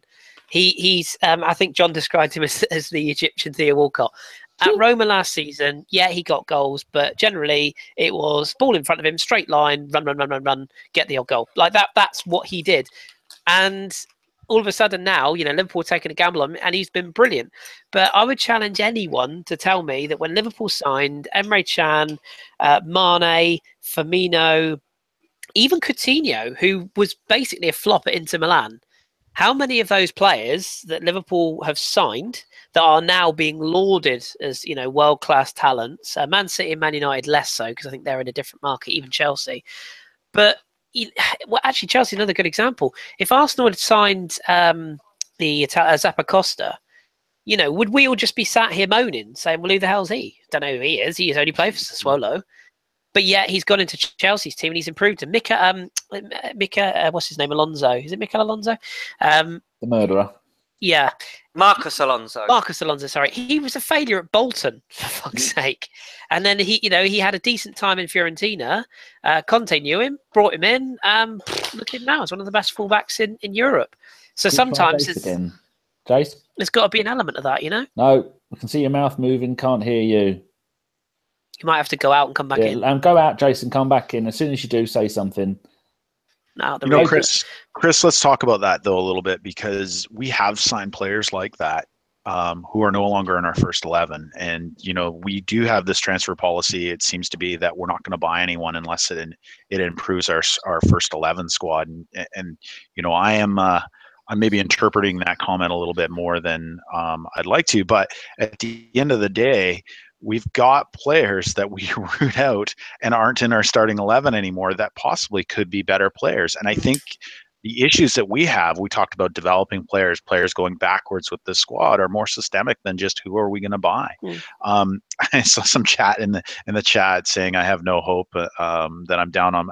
Not the case at all, but I do think that until something more fundamentally changes at the club, we're going to be having these conversations over and over. I haven't been on the pod in almost a year, and we talked about the exact same things last year. That we bring in these players, they go into a system and they don't get any better. And, you know, I can think of Holding, for example. We brought him from a lower division. He was phenomenal in the FA Cup final, phenomenal. And we haven't seen him. El Neni, as I mentioned, when he first came in, I'm not saying he's a world beater by any stretch of the imagination, but he was our player of the month when he first came into the squad. So there's players that we are identifying at these lower prices that are either not living up to it, they're not getting developed the way they should be, or they're just not good enough. Now, what does that speak to? Well, there's a number of things. It could be our scouting. Well, we've moved to address that. It could be the system and the coaching that they're getting. I don't know. Possibly, you know, that's where I think I think we're having issues. And or there's injuries that they're getting. So there's a variety of reasons. There's no silver bullet answer to this. But I do think you kind of got to look at the whole picture here and say, these players aren't getting better. We are signing these guys. We're rooting them out as fans, which is wrong as well. I mean, you talk about booing. We always have a player that we like to boo. Callum Chambers has been just taken over the coals like nobody's business. And I do think there's a player there, but they're not getting the chances for whatever reason. And we're looking to sign these $35 million, $40 million players to step in, the Mustafis, the Shakas. So there has to be a balance there. We don't seem to have it right. I like the fact that we've made changes in the back office. But at the end of the day, when we give these players to Arsene Wenger, we hand them over to Arsene Wenger, will we be a better squad? I don't know. I don't know the answer to that. I think the answer is no. I think that we have far bigger issues at the club.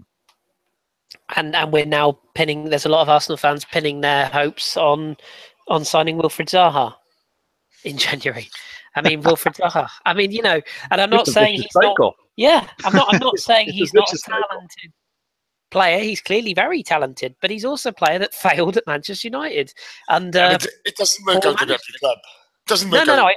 I agree, but what I mean, Jason, is it's laughable that we are now desperate to try and sign a Crystal Palace player, like we were desperate to try and sign Riyad Mahrez, a Leicester player. You know, and yet people are saying we should go out and buy, I don't know, fucking, Mbappe. And it's like, really?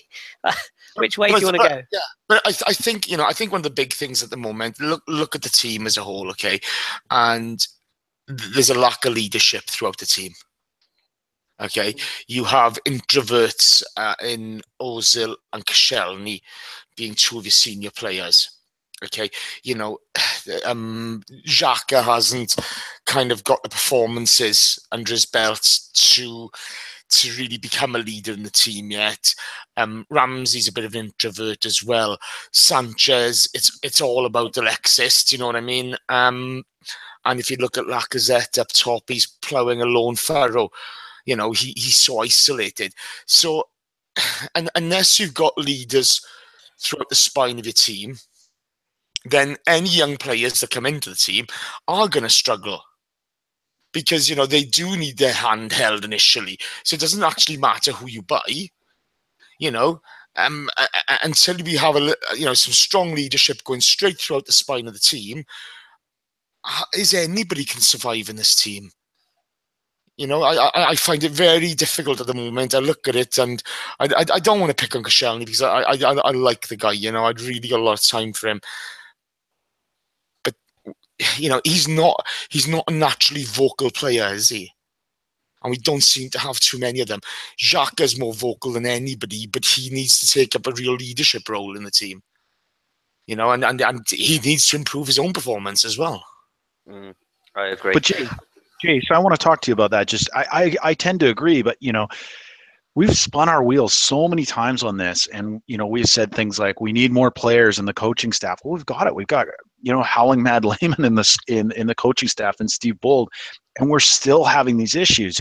I completely agree with you, Jace, but I just think that it's more to it than just the players, and it's a sad realization. But yeah, there's something definitely going on with the mentality of the squad, and you know, if they can't get it from, you know, all the different suggestions we made, hiring more professional, you know, bringing in more professional players, getting older players in around the squad, we've tried all of these things. There's still that remaining factor. We've got to make some changes at the top, I think. Yeah, look, no doubt. Okay, you know, the captain steers the ship, and that's Arsene Wenger. And unfortunately, I think with age has come this, you know, there was the key on comment of, if you made these mistakes, you were dropped, you weren't playing the next week. And yet we see senior players making the same mistakes over and over again, and these are schoolboy errors.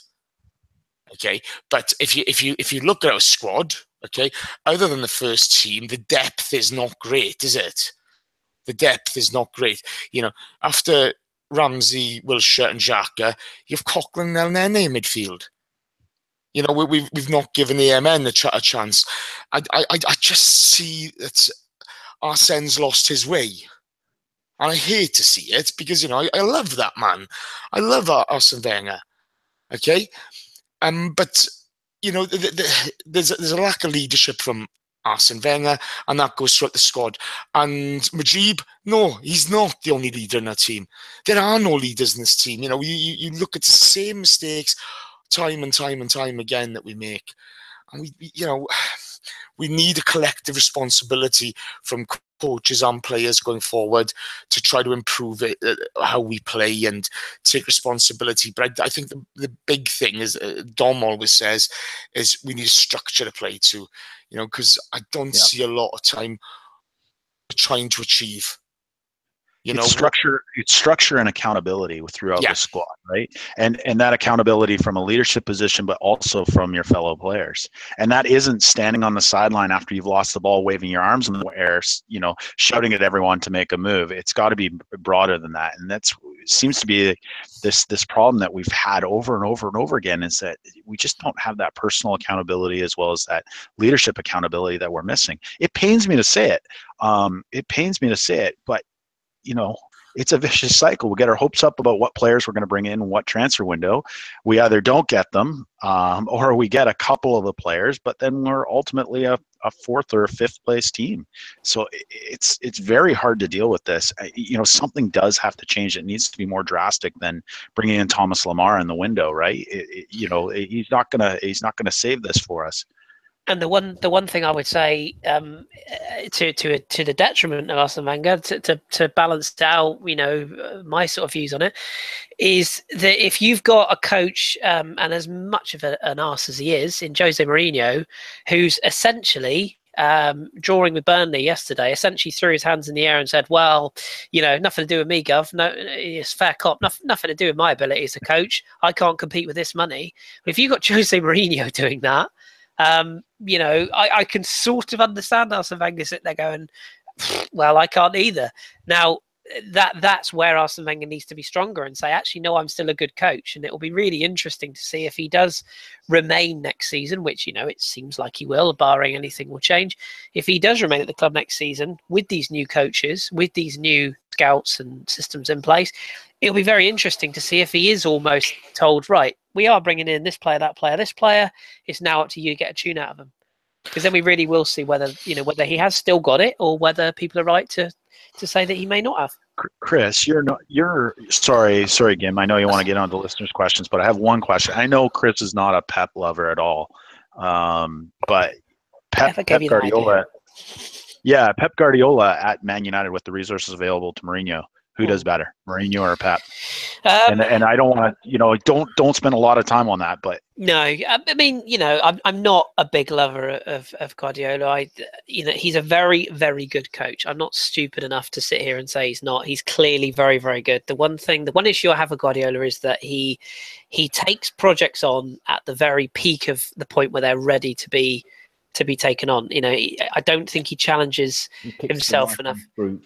Yeah, don't get me wrong. He improves players. I'm not going to deny that. I also think he destroys careers to a certain degree, and I do also think that he makes a lot of the club about him, and everything's in his image. And when you've got a club as big as Bayern Munich and Barcelona both eventually saying, "Do you know what? We just couldn't keep doing this." It's a very short-term strategy. Yeah, I thought he left both on his own terms, and when he took over that Barcelona side. Right, make no bones about it. They weren't playing great football when he took him over. They hadn't won a trophy for 2 years, and they didn't look like winning a trophy for 2 years. And every single one of those players will turn around and say, "Pep changed us. Pep made us better. Pep did this." They'll also come out and say, like Zlatan, and said that he treated him like a child. So I mean, there's arguments on both sides. Fair. Zlatan acts like a fucking child most of the time. He's not the only one that's come out. There's a lot of Bayern Munich players come out and said that they couldn't get on board with Guardiola's style, that he was too intense, he was too in their faces. He was essentially pushed out of Bayern. He was the reason that club doctor that had been there for all those years disappeared. And I know I don't want to get into too much of this, but there is very much something in this PED Pep thing that Steve has been talking about. There's a lot in this, and I'm not saying that it changed everything, but if they're getting that 0.5% extra, and again, he's managed the 3 most wealthy clubs in the world.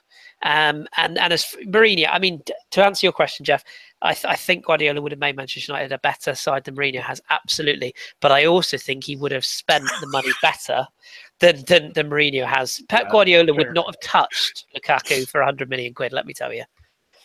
Let me just underline this point. We'll let I know Gimli wants to ask listener questions, but let me just say that there's not a lot of people talking about the fact that Man United have tied 2 and lost 1 on the bounce. And I'm sure that's why Jose Mourinho said that. Everyone's talking about how much money they have or haven't spent and wanting to commit the 2. And the only thing I'd say about Pep is he has managed some of the best teams in the world, and he has stamped his impression on all of those teams. But he's also tactically schooled by Cruyff. And anyone who's read Cruyff's book knows that Pep is very much a student of that academy. And he, for better or for worse, Cruyff's understanding of space is bar none some of the best understanding that we'll ever see in world football. So I do think he is a talent, but we'll save that debate for another day. I'll turn it back over to Gimli. Thank you very much.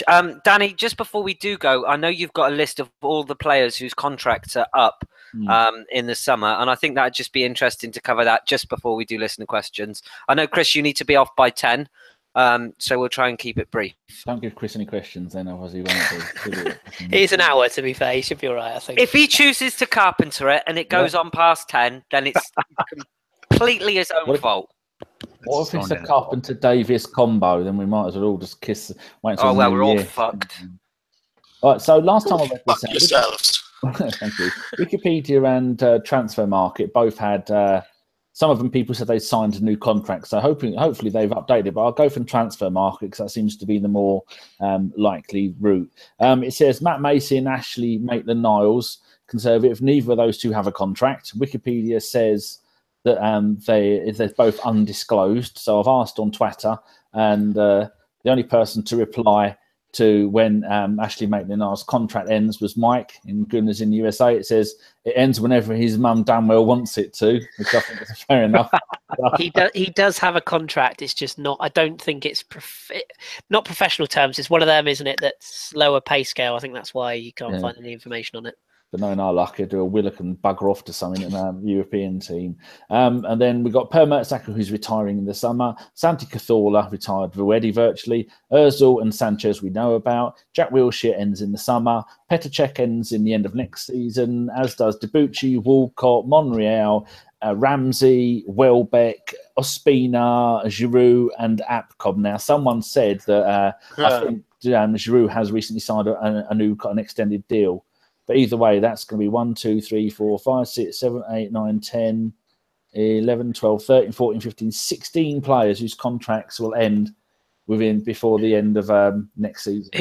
Who said Giroud signed a new deal? I'm sure that someone said that Giroud signed an extension to his deal. I don't think he has. I think his agent came out last week and said that he would look for a move away from the club if Arsene Wenger let him. Well, I don't know. But out of all that lot, but at the moment, you consider Giroud, Welbeck, Ramsey, Monreal, Petr Cech, Jack Wilshere, Sanchez, Ozil, and I suppose you could say Mertesacker. That's 9 players that are going to be regular first-team squad members, and maybe even Ashley's going to be there as well. So that's 10 players. Ainsley, you fucking tick. Oi, you horrible little man. I'll come round and wee in your lemon snow. That's all right. I live on a hill. I'm safe. Oh. That's the worry, though, isn't it? It's we're not very good at transfers at the best of times, let alone when you've got to try and pull in 4 or 5 in one summer. I can't remember when was the last time we brought in 4 or 5, barring the trolley dash in January that year. Can anyone remember? I can't remember the last time we brought in. The time we lost 8-2 to Man United, that trolley dash. And don't forget as well, some of those players might not want to stick around. I mean, I don't think El Nene is going to sit there as a reserve forever. I think Chambers will look at his options. Won't. Spina is definitely gone to summer. That's 100%. Bob Holding. He's not going to be happy about it. Petr Cech isn't going to go on forever. No, he's going to end up That's retiring. the thing. I'm going to say something controversial, though. I think we're going to see more and more of this. I think as with these super agents, they know that players running down their contracts are going to get big paydays. I think we're just going to see more and more of this, that players getting into the last year of the contract because the power transitions to the player. Now, we brought in the FAMI, who's in charge of contracts, so hopefully we can tie some folks up. But anyone who looks decent or worth their salt, they're going to listen to their agent and wind down their contract. It's going to happen. Yep.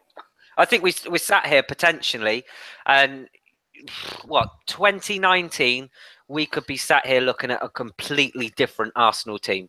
Yeah. West Ham just put. Imagine if the £40 million we received for the Ox was the last transfer we received for 3 seasons. You can see it happening. It is quite a scary time, isn't it, when you think about it? I mean, I'm sure we've all done that whole thing where we've sat on FIFA and gone, oh, I can sign him, and whatnot. But I mean, it's I don't know. If we haven't got the sort of money to compete with these big teams, then maybe we do have to be looking at the future. Who do we blame? That's the thing. Well, look, the truth of the matter is, we're not going to be alone in that, are we? Dalek Chase is back. No. No, but other clubs are going to face the same issues that we face. Okay, it's how do we approach it? And as you say, you've got to do it by developing your youth talent, by buying good value players early in their careers. Players don't start. Very rarely do you get a Kylian Mbappe who's worth 100 million quid when he's a teenager. Just and plug back in again. Yes.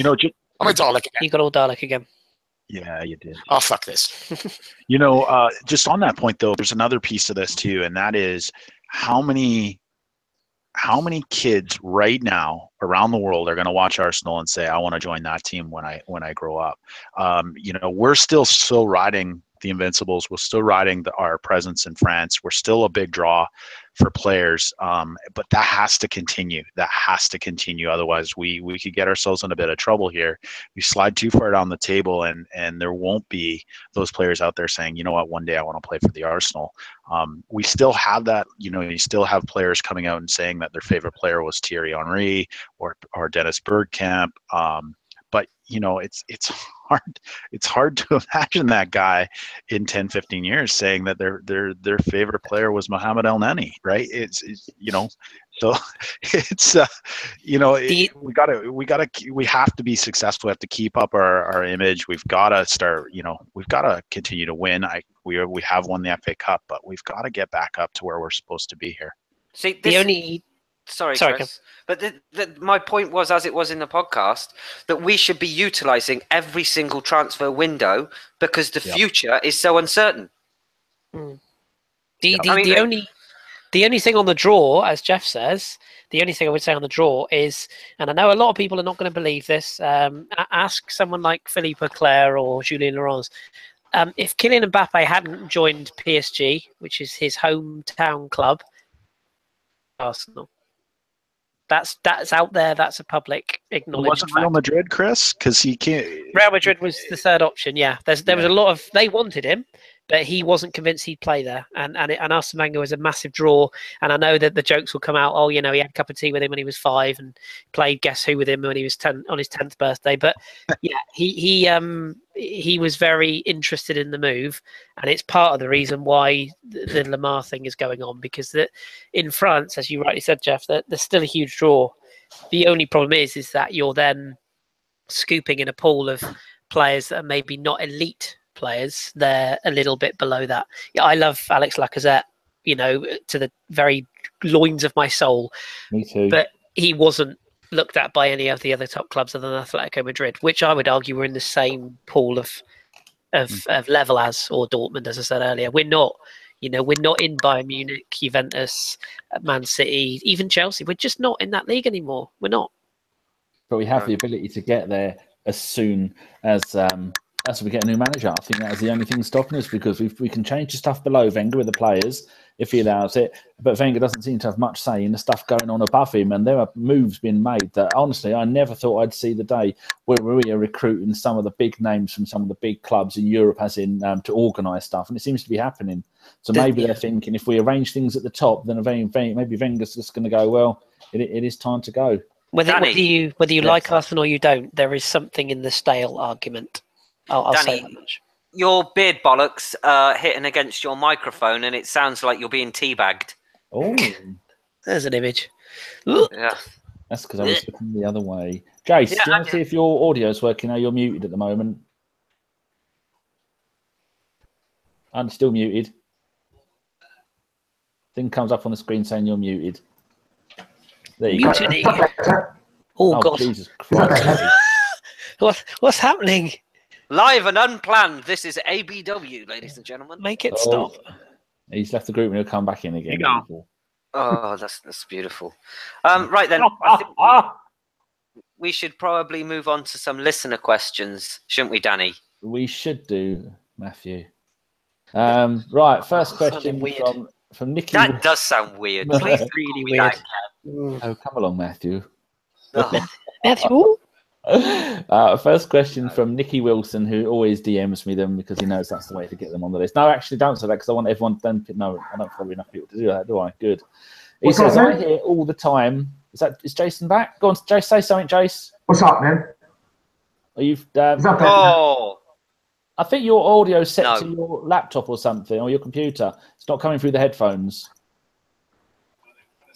It's coming through the pooter. Oh, we don't need that. I should say as well, if you're listening to this and you have enjoyed the show, please give us a thumbs up. It only takes a second of your time, and it means the world to us, doesn't it? Is that better? Oh, that's it. Yeah, we'll ask you the first question, Jason, in case you explode. And if you haven't enjoyed this podcast, give me who have we been? I usually say Goonosphere. Yeah, we have been a Goonosphere podcast. And I'm Daniel Cowan. Oh, look at me. I own a shoe. And I'm Stokes. I'm Ginger and I cook. Hey. All right, Jace, first question will go to you from Nicky Wilson. I hear all the time the terms defensive midfielder and attacking midfielder. Is it too much to ask for our players to do both of these roles? Oh, that's a good one. Nick, I think Nicky's not too much to ask. Nicky's listening. I think he's in there. He is. It's not too much to ask. Danny, shut the fuck up. Yeah, well said, Jace. Jesus fuck! I'll have a job answering the fucking question. No! Shut up, you tart. No, I think he's right. I think all too often we we put midfielders in, you know, we put them in we peg them in a certain hole. You know, Vieira could do the defensive and attacking side of the game. You know, but again, you know, you've got to play to players' strengths. You know, and there is a role to play in our team for specialised, more defensive-minded midfielder. But you know, I long for the days where, you know, where midfielders can do everything. You know, and they just need to be effective. They don't need to be superstars all the time. They just need to be effective. You know, it's cogs in the machine, and that's what wins you games. If the machine's working well, you'll win the game. Much like you are a cog in the ABW machine. And without you, it wouldn't work, would it, Jace? I have no idea. System as well. Systems are a very big thing as well. Because if you look at what Man City have done with Kevin De Bruyne, for example, he was a wide attacking forward. They've now Santi Cazorla'd him, and it works perfectly because they've got the right players around him to protect the positions he's now in. They don't have to worry about defending.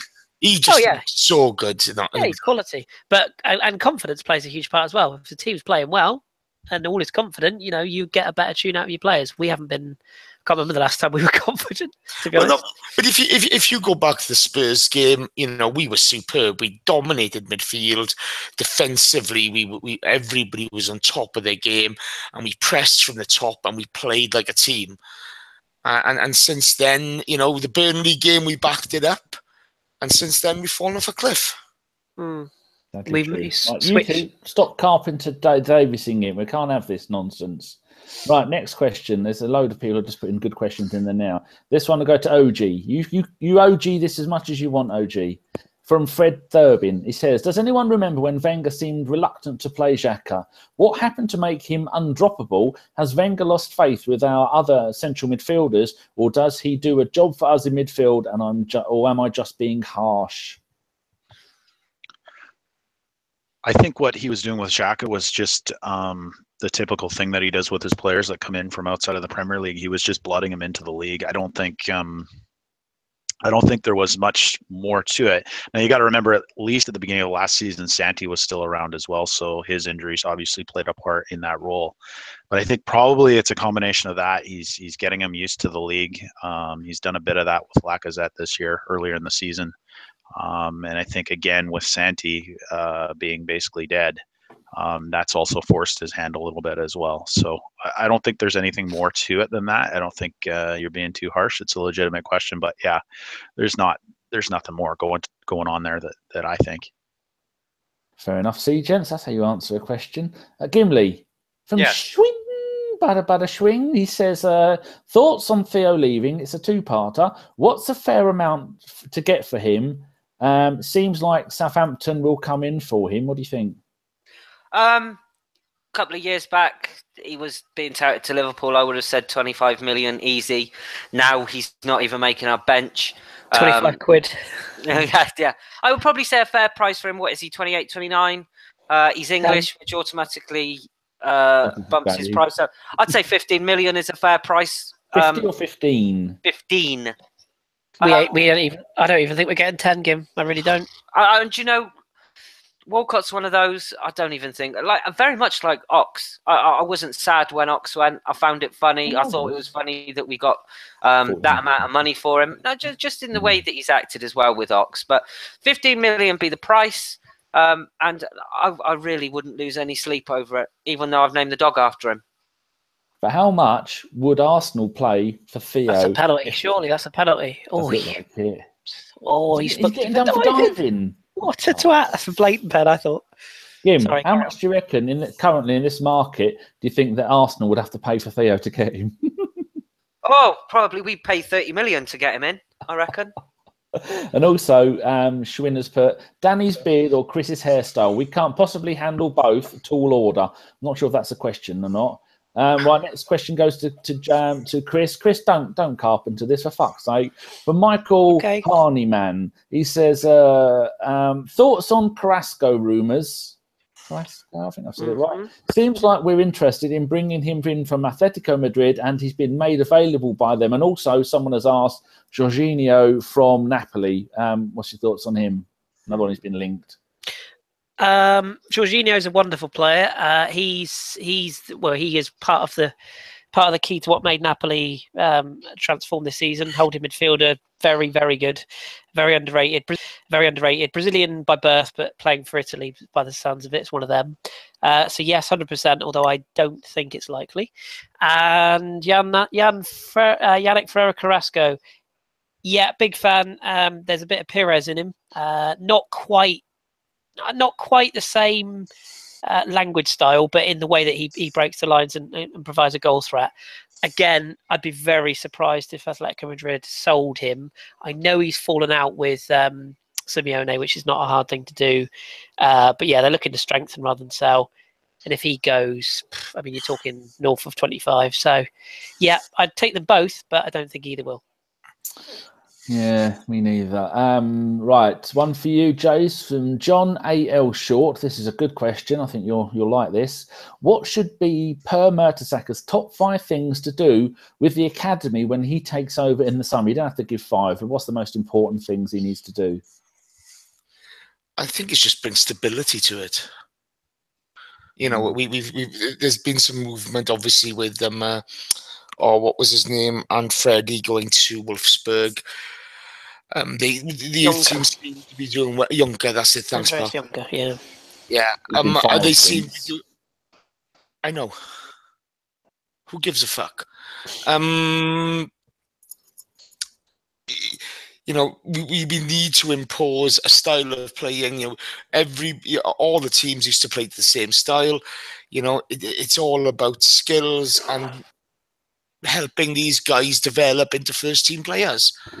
So, you know, a bit of stability, and I think, you know, bringing his experience from being, you know, from a World Cup winning German footballer to, you know, helping them along to, you know, to transfer from, you know, great potential youngsters with great potential into first-team Arsenal players.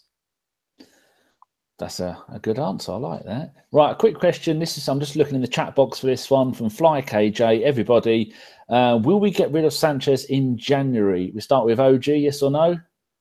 Yes. Or Gimli? Yes. Jace? No idea. Chris? No. No, I don't think we will either. I think he'll hold out and leave on a free. Which opens the door to Bayern Munich again, by the way. Just want to put that out there. You're getting a few compliments and people saying they enjoy your other pods, Chris, the Football Hipsters and French Football Weekly. Bless them. I paid them all. So thank you. Kim, you're getting the next proper question, Jeff. But this is a little message in the chat box from our very own Mr. Goonaholic, who's got a new blog out now. People go and have a read of it, bookmark it. He's a wise man with wise words. He says, Kim, when the pup disgraces himself, do you say, unlucky Theo? No. He's about as much of a twat as what the actual player is in real life, to be honest.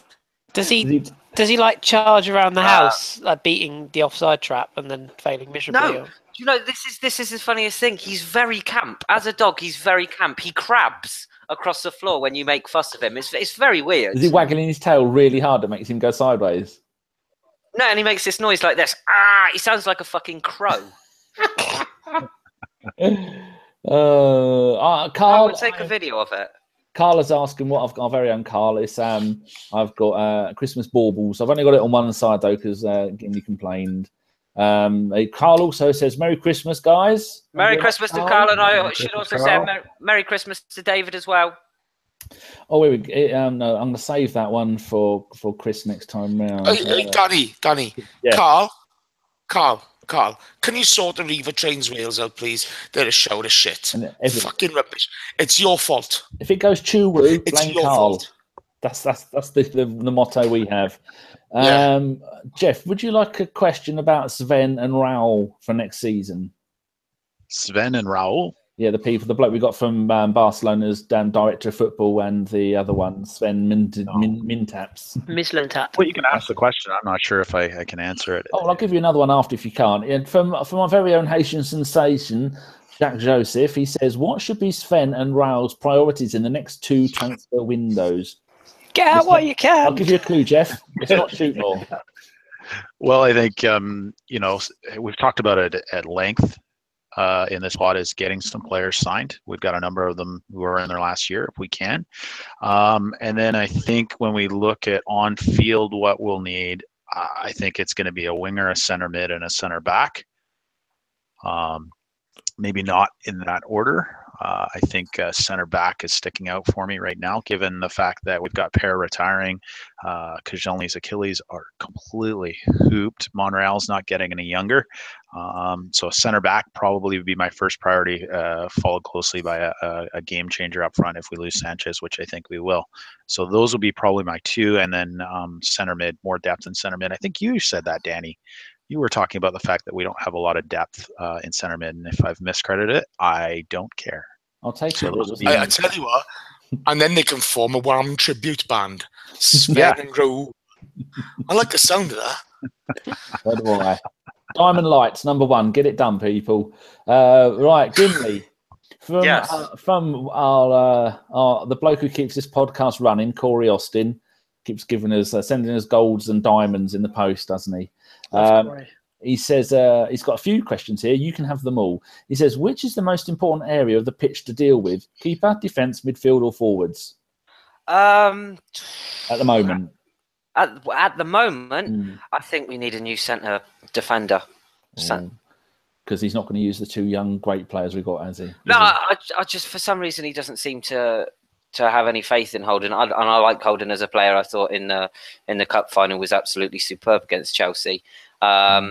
But it seems to me like often reliable players like Koscielny are his best years behind him. I think, yeah, probably they are. So I'd like to see him to strengthen there.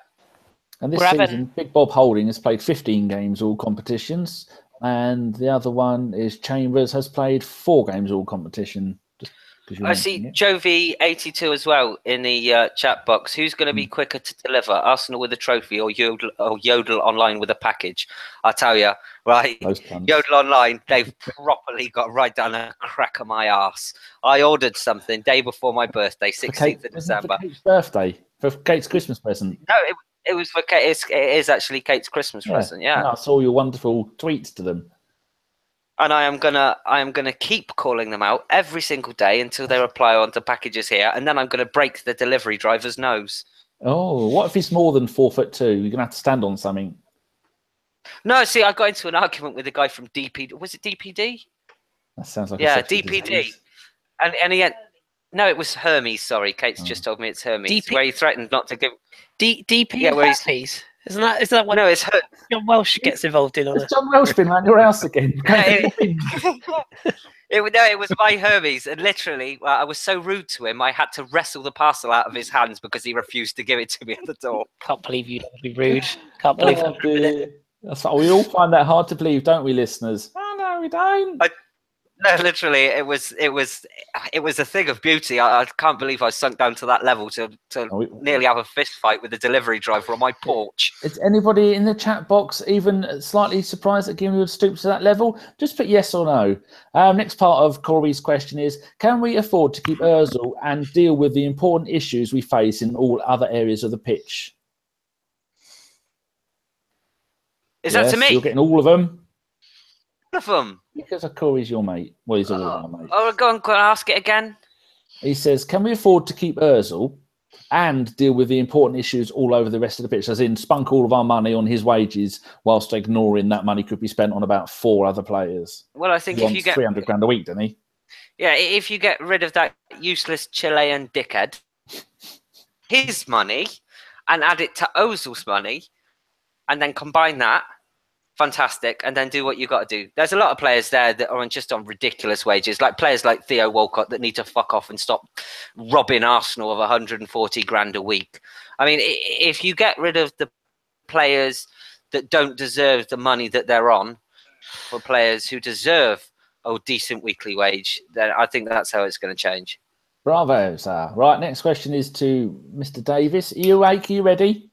Yeah, you're right. Sit up straight, breathe in, deep breath, off we go. Marble Halls TV. Would Johnny Evans be a solution for us in defence? Why did the Ox get booed? And what did he do wrong? Oh, good luck, people. Try and keep it not too angry. Johnny Evans would do a job for us. I think, he's not a long-term solution. But Hanging the lines. Sorry, I couldn't resist. Sorry, James. He's got more league titles than Arsene Wenger, I believe. I'm not disputing he do a job. It's just I thought of that gag you have with Jenkinson on the mower. That's the gag I had in my mind. Not funny, Chris. Not funny. Your timing is terrible. Sorry, you've embarrassed yourself there, Chris. I apologise. I'm going to go mute. Sorry. Fainted the lines. He'd do a short-term job for us, over a couple of seasons, no doubt. It's not a long-term solution, was it? But yeah. And what was the second part of the question? Why did the Ox get booed? What did he do wrong? Well, he went to leave, so fuck him. There you go. And down tools, by the way. Yeah, and his performance against Man City was against Liverpool, beginning of the season, was fucking shameful. Absolutely fucking shameful. I like the Ox. I'm not a problem with him, but I'm fucking glad he fucked off, and I'm happy to boo him every game, and then give him a little clap at the end because he's a nice enough kid. Fuck him. Do you know what? I hope he gets Nobbrot off that tart from Little Mix. Yeah, I hope John Welsh inseminates, gives her the clap and it goes on to him. For the night of her life, though, as long as she keeps her ticket stub. Too far. You can't wish that on anybody. Nobody can handle. Oh, Pep. Yeah, can you imagine the Ox getting Pepe Le Pew's crabs? Oh God. I just missed I'd rather not. I was trying to find a decent one for Gimli. Right, your one now, Chris. Mm-hmm. Here we go. From Haroon Shabir, he says, does anyone think, does Chris think, he didn't put Chris, I'm just trying to make you feel wanted, does that special, wonderful Chris Carpenter think Buffal would be okay at Arsenal, potentially as a backup target, or is it just me? That's from Haroon. It's not just you, Haroon, because, you like me have lots of Buffal love. Technically, wonderful player, but he would get nowhere near Arsenal at the moment. If there'd have been a time to get him, it would have been when he left Lille, in much in the way that Eden Hazard left Lille. Sadly, he's not utilised the right way at Southampton. At Ross Bramble, he'll tell you all about him. He's a wonderful, wonderful mercurial talent. But with respect, we've got too many of them who aren't performing as it is without adding another one to the mix. So no, he's just below Arsenal level. But I would like to see him thrive because he is a lovely player to watch. But come summer 2018, yes. No one else left. He's a layer below Arsenal level, to be honest. But yeah, technically, he's wonderful to watch. He really is. Right, one for you, Jeff, from K-Man Arsenal Forever. That's good. I don't like it when people put ATID, Arsenal till I die. I'm Arsenal even when I'm dead. People need to change that. And also, don't have the Arsenal URL in your Twitter bio. Put ours in there, for fuck's sake. Them lot don't give a fuck about you. He says, to you, Jeff, can you see a realistic scenario where we finish top 4, our away form is woeful, how can we possibly climb the table? Well, it's still a little too early to say, I think. I do think we could finish top 4, but it's as much about what we do or don't do as the teams around us. So, we've kind of had off and on form. Typically what we do is we'll have a period of unbeaten games where we'll hit a wobble and it'll take us off course for a month or two. We don't seem to be doing that. It seems to be, 2 on, 1 off, 2 off, 1 on type stuff. So it's hard to say. I do think we could still scrape a top 4, but it'll be 4th, I think, if we do it. And that again is as much down to the other teams around us. I mean, there's the English teams have done well in the Champions League, so they've got that burden on them. I know we're in Europa, but we've been predominantly playing our reserve team there. So, it is possible. I don't want to say that it won't happen. I think probably we'll just scrape it at the end. And we have got a very, very easy tie against some Swedish. I think they're part-timers. They only got into it because I think they won the Swedish FA Cup last season, and they're currently last season they finished mid-table because their season doesn't start again until probably March. So Never say the E word, Danny. Never say the E word. Evangelical. That too. As an Arsenal fan, you can never ever say anything is easy. It never is. I was going to give this to Jeff. I'm not sure if he knows who he is. This is from West London Goon, Mr. Gimley. Okay. He says, if Carlton Palmer was on the transfer market today, would Wenger buy him? QPR. No, QPR, yeah, he looks like Vieira. There you go. Yeah. But I thought I'd give Jeff the hard question. Because Gimley would just go for it, Gimley. What? Yeah. No, I don't think he would, for the simple reason he doesn't like transfers to see. Oh, right, we're going to have one more question for everybody. This one for you, Jace, from That Black Guy. He says, who is better upgrade on Nzonzi since we are so heavily linked with him? Surely we can do better, right? Question mark.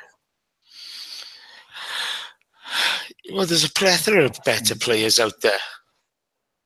There's Verratti, there's Nangolan, there's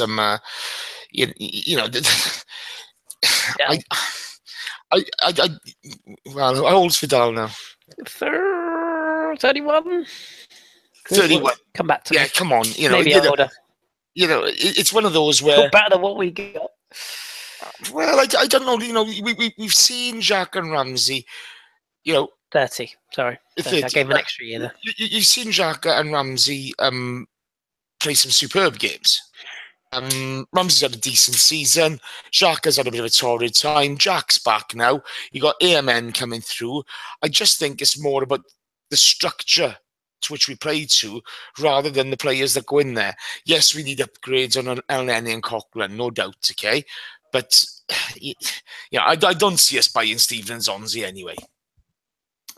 I just don't see that happening. Nzonzi, he played for fucking Blackburn. Can we not fucking go for someone a bit better than that? He has been, in fairness to him, the little amounts of La Liga I've watched, and speaking to Joel, one of our guys from the pod, he has been very, very good at Sevilla, as in he's come on leaps and bounds. The only problem you're going to get is if you were going to get him would have been when Edgar Berizzo was still at the club, Sevilla.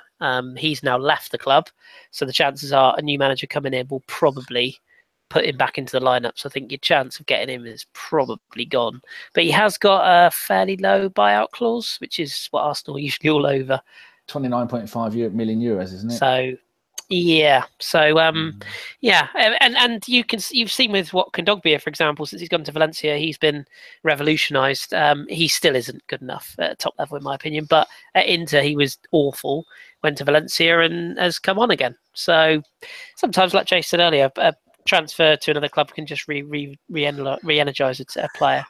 And what the point of the Spanish league, it's not the Premier League, Nzonzi, Nzonzi would, I think he'd do a job for us, but there are better players out there we can go for. But until we sorted the structure on how we want to play, that's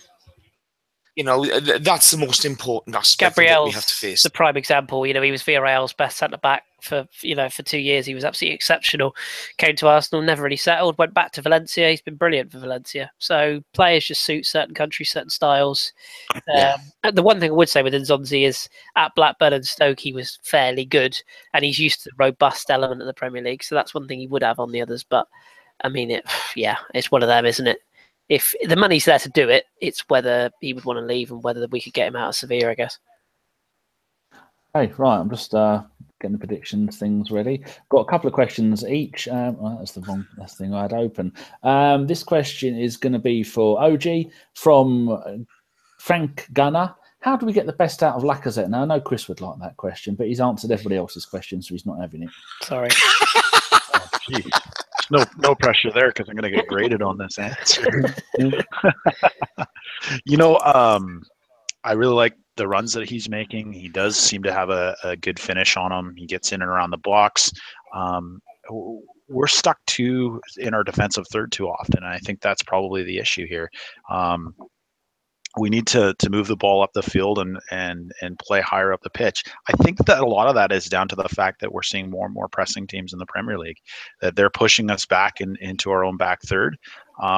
But I think Lacazette's going to come good, though. I do think he's still adjusting to the league. But yeah, definitely, taking advantage of the runs that he's making. The other thing I would really like to see tactically is I'd like to see 3 in the midfield and some traditional wingers. So I just don't, Bellerin got up the pitch against Liverpool, but I just don't see our wingers, the wing backs getting high enough up the pitch when we play 3 at the back, or our outside or our fullbacks when we're playing 4 at the back. So I think structurally we've got to change the system a little bit to get the ball up. We also have to learn to deal with these pressing teams that we're seeing more and more in the Premier League. So until those things happen, I think Lacazette may continue to suffer for the lack of supply that he's getting. I'll tell you one other thing as well. Get Sanchez at the moment, if you're going to play him, to push further up, okay? To be that extra runner, to take off. Because, at the moment, Dave Faber's put in the box there, passed on the channels to him. But at the moment, he's got 2 or 3 players on him at all time because there's no support up there. We've not got runners, trying to drag defenders away and trying to confuse them. And so, poor Lacazette and Giroud, when he played up top on his own, it's a really big ask for these guys to influence the game positively because they've got 2 or 3 defenders on them at all time. And until we get support up to him, we're not going to bypass that problem. Well, that's exactly right. Well, you mentioned Mr. Hollick. He's put they have trains in Wales ? I think that will need to be dealt with personally by you, Jace. It will. You wait there, Faber. You wait. January, I think I'll pop up and we'll have a beer. Yeah. Okay. Ryan Glazov is obviously new to the things. He says, can I have a shout out or hello? But we don't really do that. And then I'm down to the final 2 questions. Chris, don't carpet into this, but Mujib Ahmed says, Kubilai, Laporte, Goretzka. So I want you to tell me what club they all play for, what position they all play for, and should we sign them? Right, Koulibaly is at Napoli, hulking great centre-half who can play a bit as well. Lots of people would like him. Linked with Chelsea is going to cost you about 45 million quid minimum. That's a no. Unlikely, but yeah, very, very imposing, big imposing centre-half. Who was the second one, sorry? Aymeric Laporte, Athletic Bilbao, French centre-half, Basque by nationality, if you will, as well. So he plays for France, but he's Basque.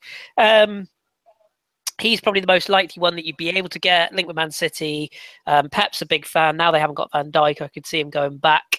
The only concern I'd have, proven at the top level, has been at Bilbao for a long time. Not sure how he would adjust to the hurly-burly of the Premier League. So not convinced with the sort of money they're looking for him, which is going to be about 50 million quid. And Leon Goretzka, hugely talented. He is Bayern Munich's to say no to, basically. There's a lot of people talking about for Bayern Munich, for Schalke, sorry.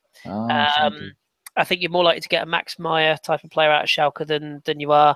The one thing I would say, Schalke will sell because they've got Armin Harit, who was formerly at Nantes, who's been brilliant since he signed for Schalke. He's likely to step into the shoes of Goretzka. But yeah, I think Liverpool have been linked, Man City have been linked, Juventus have been linked, but Bayern Munich is very much the one that's, he is theirs to say no to. So I think he'll probably end up, and yet another free transfer as well. So brilliant business by Bayern if they get it done. So I don't think we'll have to worry about that little issue myself. And final question from Jove82. Question for Gimli. Who going to be the quicker to deliver? Arsenal with a trophy or Yodel online with your package? You fucking said You already that. had that when you did. I didn't say that. Someone else must have mentioned it. I've not said Jove's name at all. I mentioned it. Oh, you mentioned it. Okay, I don't listen when you speak. Right, so there you go. We've got predictions for Palace and West Brom before the next podcast. And Chelsea, if we're podding on a Thursday. Chelsea So we've got- are Wednesday. we've got- Oh, bloody hell, you're right. Oh, I'm fucking God. on form We did this tonight. Before.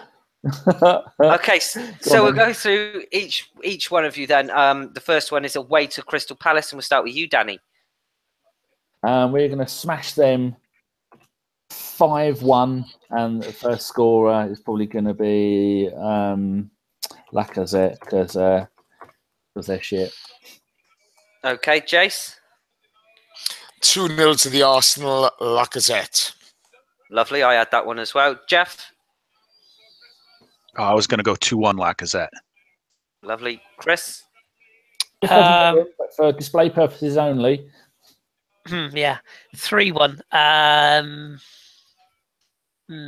Lacazette's the obvious one. Why don't you take part in this anymore, Chris? He's bitter that he wasn't winning.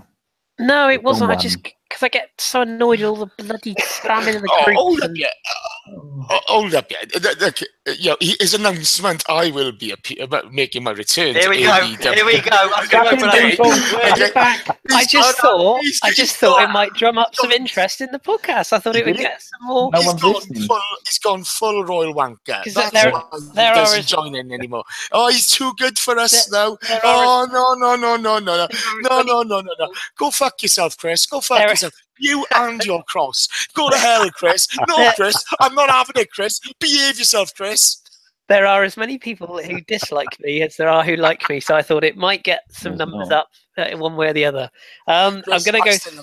I still love you, pal. I still love you too. I'm you in your sleep when you two shared a room. He could have. He was snoring too much, to be fair. I'll go 3-1 to Arsenal. I'm actually going to go Jack Wilshere first scorer. Why not? Just for something different. Okay. Would you like to donate your win? If you do, who are you going to donate the points to? Because usually it's Fife that doesn't bother doing it, so you can better take go Fife. me. I fucking need it. I was going to donate it to Dom actually because I haven't spoken to Dom in ages. So, Right, so I'll give that to Sake. Dom. Dom doesn't do it. Yeah, he doesn't need that. He doesn't need that. Don't, you're just grooming his ego. I can give it to you, OG, if you prefer, because you're a gentleman. To be fair, OG, he's been grooming him for long enough now. Yeah, true. I've not updated the prediction league since the last game, but I think OG you were doing quite well. Carl is doing well, but I think it's the listeners that are top. I'm just loading the page at the moment. It's the listeners top with 30, me with 27, and I've got 2 exactly right. And then it's the guests, then Steve, then Carl, Josh, Jason, Gimli, Raj, David, Shredder, Ellis, and then the rest of them. We've had to kick a few out because if you don't do 10 predictions, then you're fired. I point them and kick them out. Okay, can we get on with this? Because I've got a question for all of us at the end of this podcast. What was your prediction for Palace? 2-0, you say? Yeah. Yeah, I'm going 2-0 Lacazette for Palace. Oh, very good, sir. Lovely stuff. And we'll go the next one, which is West Brom away. I'm going to go 2-1 Lacazette. That's 2-1 to Arsenal. Chris, you next. 4-1. West Brom are awful, Pardew. 4-1. I'll go Lacazette on that one. Beautiful. Jeff. 2-0 Iwobi. Lovely stuff. Jace. 5-0. Xhaka. No. Mesut Ozil. Wonderful. Danny. 3-0 Lacazette. I like the fact we're all forgetting what players we've got because they're all bloody injured or dead or something. Right. Chelsea at home. I will start. I'm going 2-2 Morata. Oh, you're not going to Desmond? No. Holy. Danny. They're in a bit of a down form. I can see us doing them again. I'm going to say 3-2. That's what I'm going to go. And I'm going to go Xhaka again, which I've spelled Xhaka. I've put Xhaka. I put it the wrong way around. There's no surprise, is it? Yeah. Right. Just quickly, just before we go on to it, has anyone noticed that the BT Sports pundits are calling Xhaka Shagger? To be fair, they are shit. They are shit, but they're going Shagger on the ball. They are the same people that call Konstas Mitroglou. So, take it with a pinch of salt. They've got Jonathan Pearce. So 15 million and they paid him for 5 minutes and let him go on a free. And then didn't he just move again for a decent amount of money? He's at Marseille and he's none. Utterly hopeless. He went from Benfica to Marseille and he's been awful.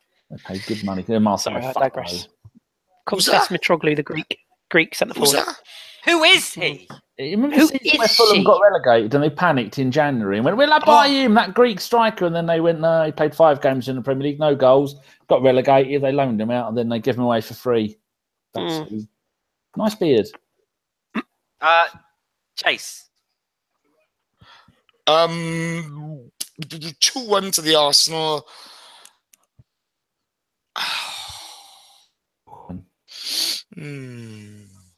Ooh, that wasn't a fuck off. Lacazette. Oh, you were tempted. You had fate by the nipples, and you were twisting, and you went no.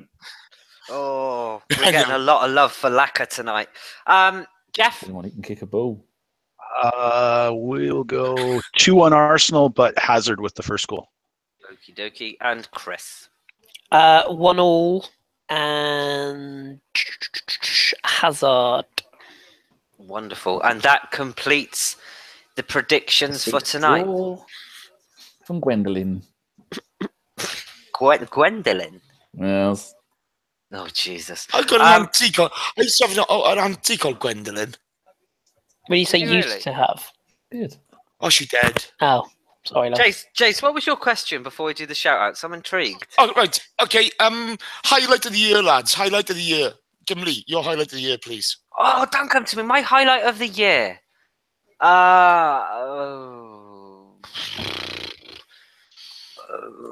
Probably winning the FA Cup. Cool. Danny? I would say getting kicked out of some bird's room on Chatbait when I asked her had she had John Welsh. Nice. She had, and most of the other women they have. So yeah, I feel like I'm rubbing shoulders with the hoi polloi, a man who moves in certain circles anti-clockwise. For those not watching the live stream, I've got my head in my hands and I'm shaking my head. Jeff? Yeah, it's got to be the FA Cup. Beating Chelsea in the FA Cup. Chris? Yeah, I'm with OG, but a nod to the semi-final because that was also epically awesome. Beating Spurs, also awesome. And Francis Coquelin's shot recently against, was it Cologne? Yes, that was awesome as well. The one that missed the target. That's the one. Close. One day, Jace, it will happen. And the world will end. Do you know what? I can't wait for it. I actually praised him on the radio show the other night against West Ham. I'm too behind, so when I get there, I shall let you know. Yeah. You know, Jack Joseph, our favourite Haitian listener in America, his kids might be watching. Hello, Jack's kids. Hello, Jack's kids. I've got baubles in my beard. My daughter put them in because it makes me look like the Christmas tree that's over there. So Dad is one of our favourites, and he's a very good runner. And he lives in Hello, Jack's kids. Hello, Jack's I've kids. got a Apologies question for now. language. What's your podcast highlight of the year? Oh, that's easy.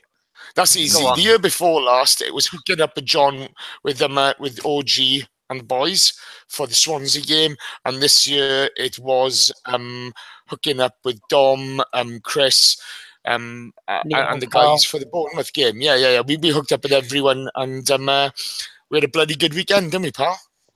It was good fun. We're planning on something similar next year, I'm sure. Yeah. Wonderful stuff. Right.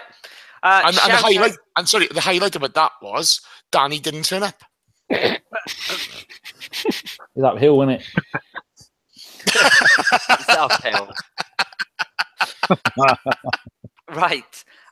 The shout-outs, I'll start the shout-outs this week. It's not to a single person. It's simply everyone who's listened and supported us throughout 2017. I wish you a happy new year, and we'll see you in 2018. If you like it, give us a thumbs up. We love you all. We'll be back on the 4th, isn't it? I think. Is it the 4th? Yeah, 4th of, not December, like I said earlier. It's January. In a new year. If we make it to that new year and Trump doesn't get us all killed. And I'll tell you what, if we make it to 75 thumbs up on this podcast, do it naked. We'll make the first one of the new year live. You shush. You do know that we're getting 100 thumbs up for most shows, didn't you? Okay, I'll tell you what, 100. If we get over 100 thumbs up for this show, we will do the first one of the year live. Oh, look at you. Will you be sober by the 4th, do you think? That gap was too long. So someone's asked us if we are going to do a transfer show this year. Maybe do 5 minutes of us just still crying like babies. Yeah, maybe. It depends. That window. This is Dan getting political. That's just for you, Steve. So 100 likes on this podcast, and we will do the first one of the year live. And as soon as we said that, we've had a thumbs down. Really? Thumbs up and thumbs down, so you can ruin their night, Gimli. Yeah, if we get 10 thumbs down, we won't podcast at all, and bollocks to you. 2 thumbs down! 2 thumbs down! That's terrible. Well, we're clearly punching. Danny, 4 thumbs down! This is terrible. I think maybe coming back. Yes, what my gentleman said. I think I'm going to give it to the lovely Andy and Mike at Gooners in the USA, who they regularly say thanks to us and all the people that I think that we inspired them to eat more cake. No, that wasn't. That was just Mike in a private message to me while he was in the bath, wasn't it? I'll keep that one. I've got that framed on my wall. Yeah, Mike and Andy and Gooners in the USA. They've been brilliant. But then we've also got people like Stefan, who runs our ABW FIFA group, and then they did a thing for charity this summer.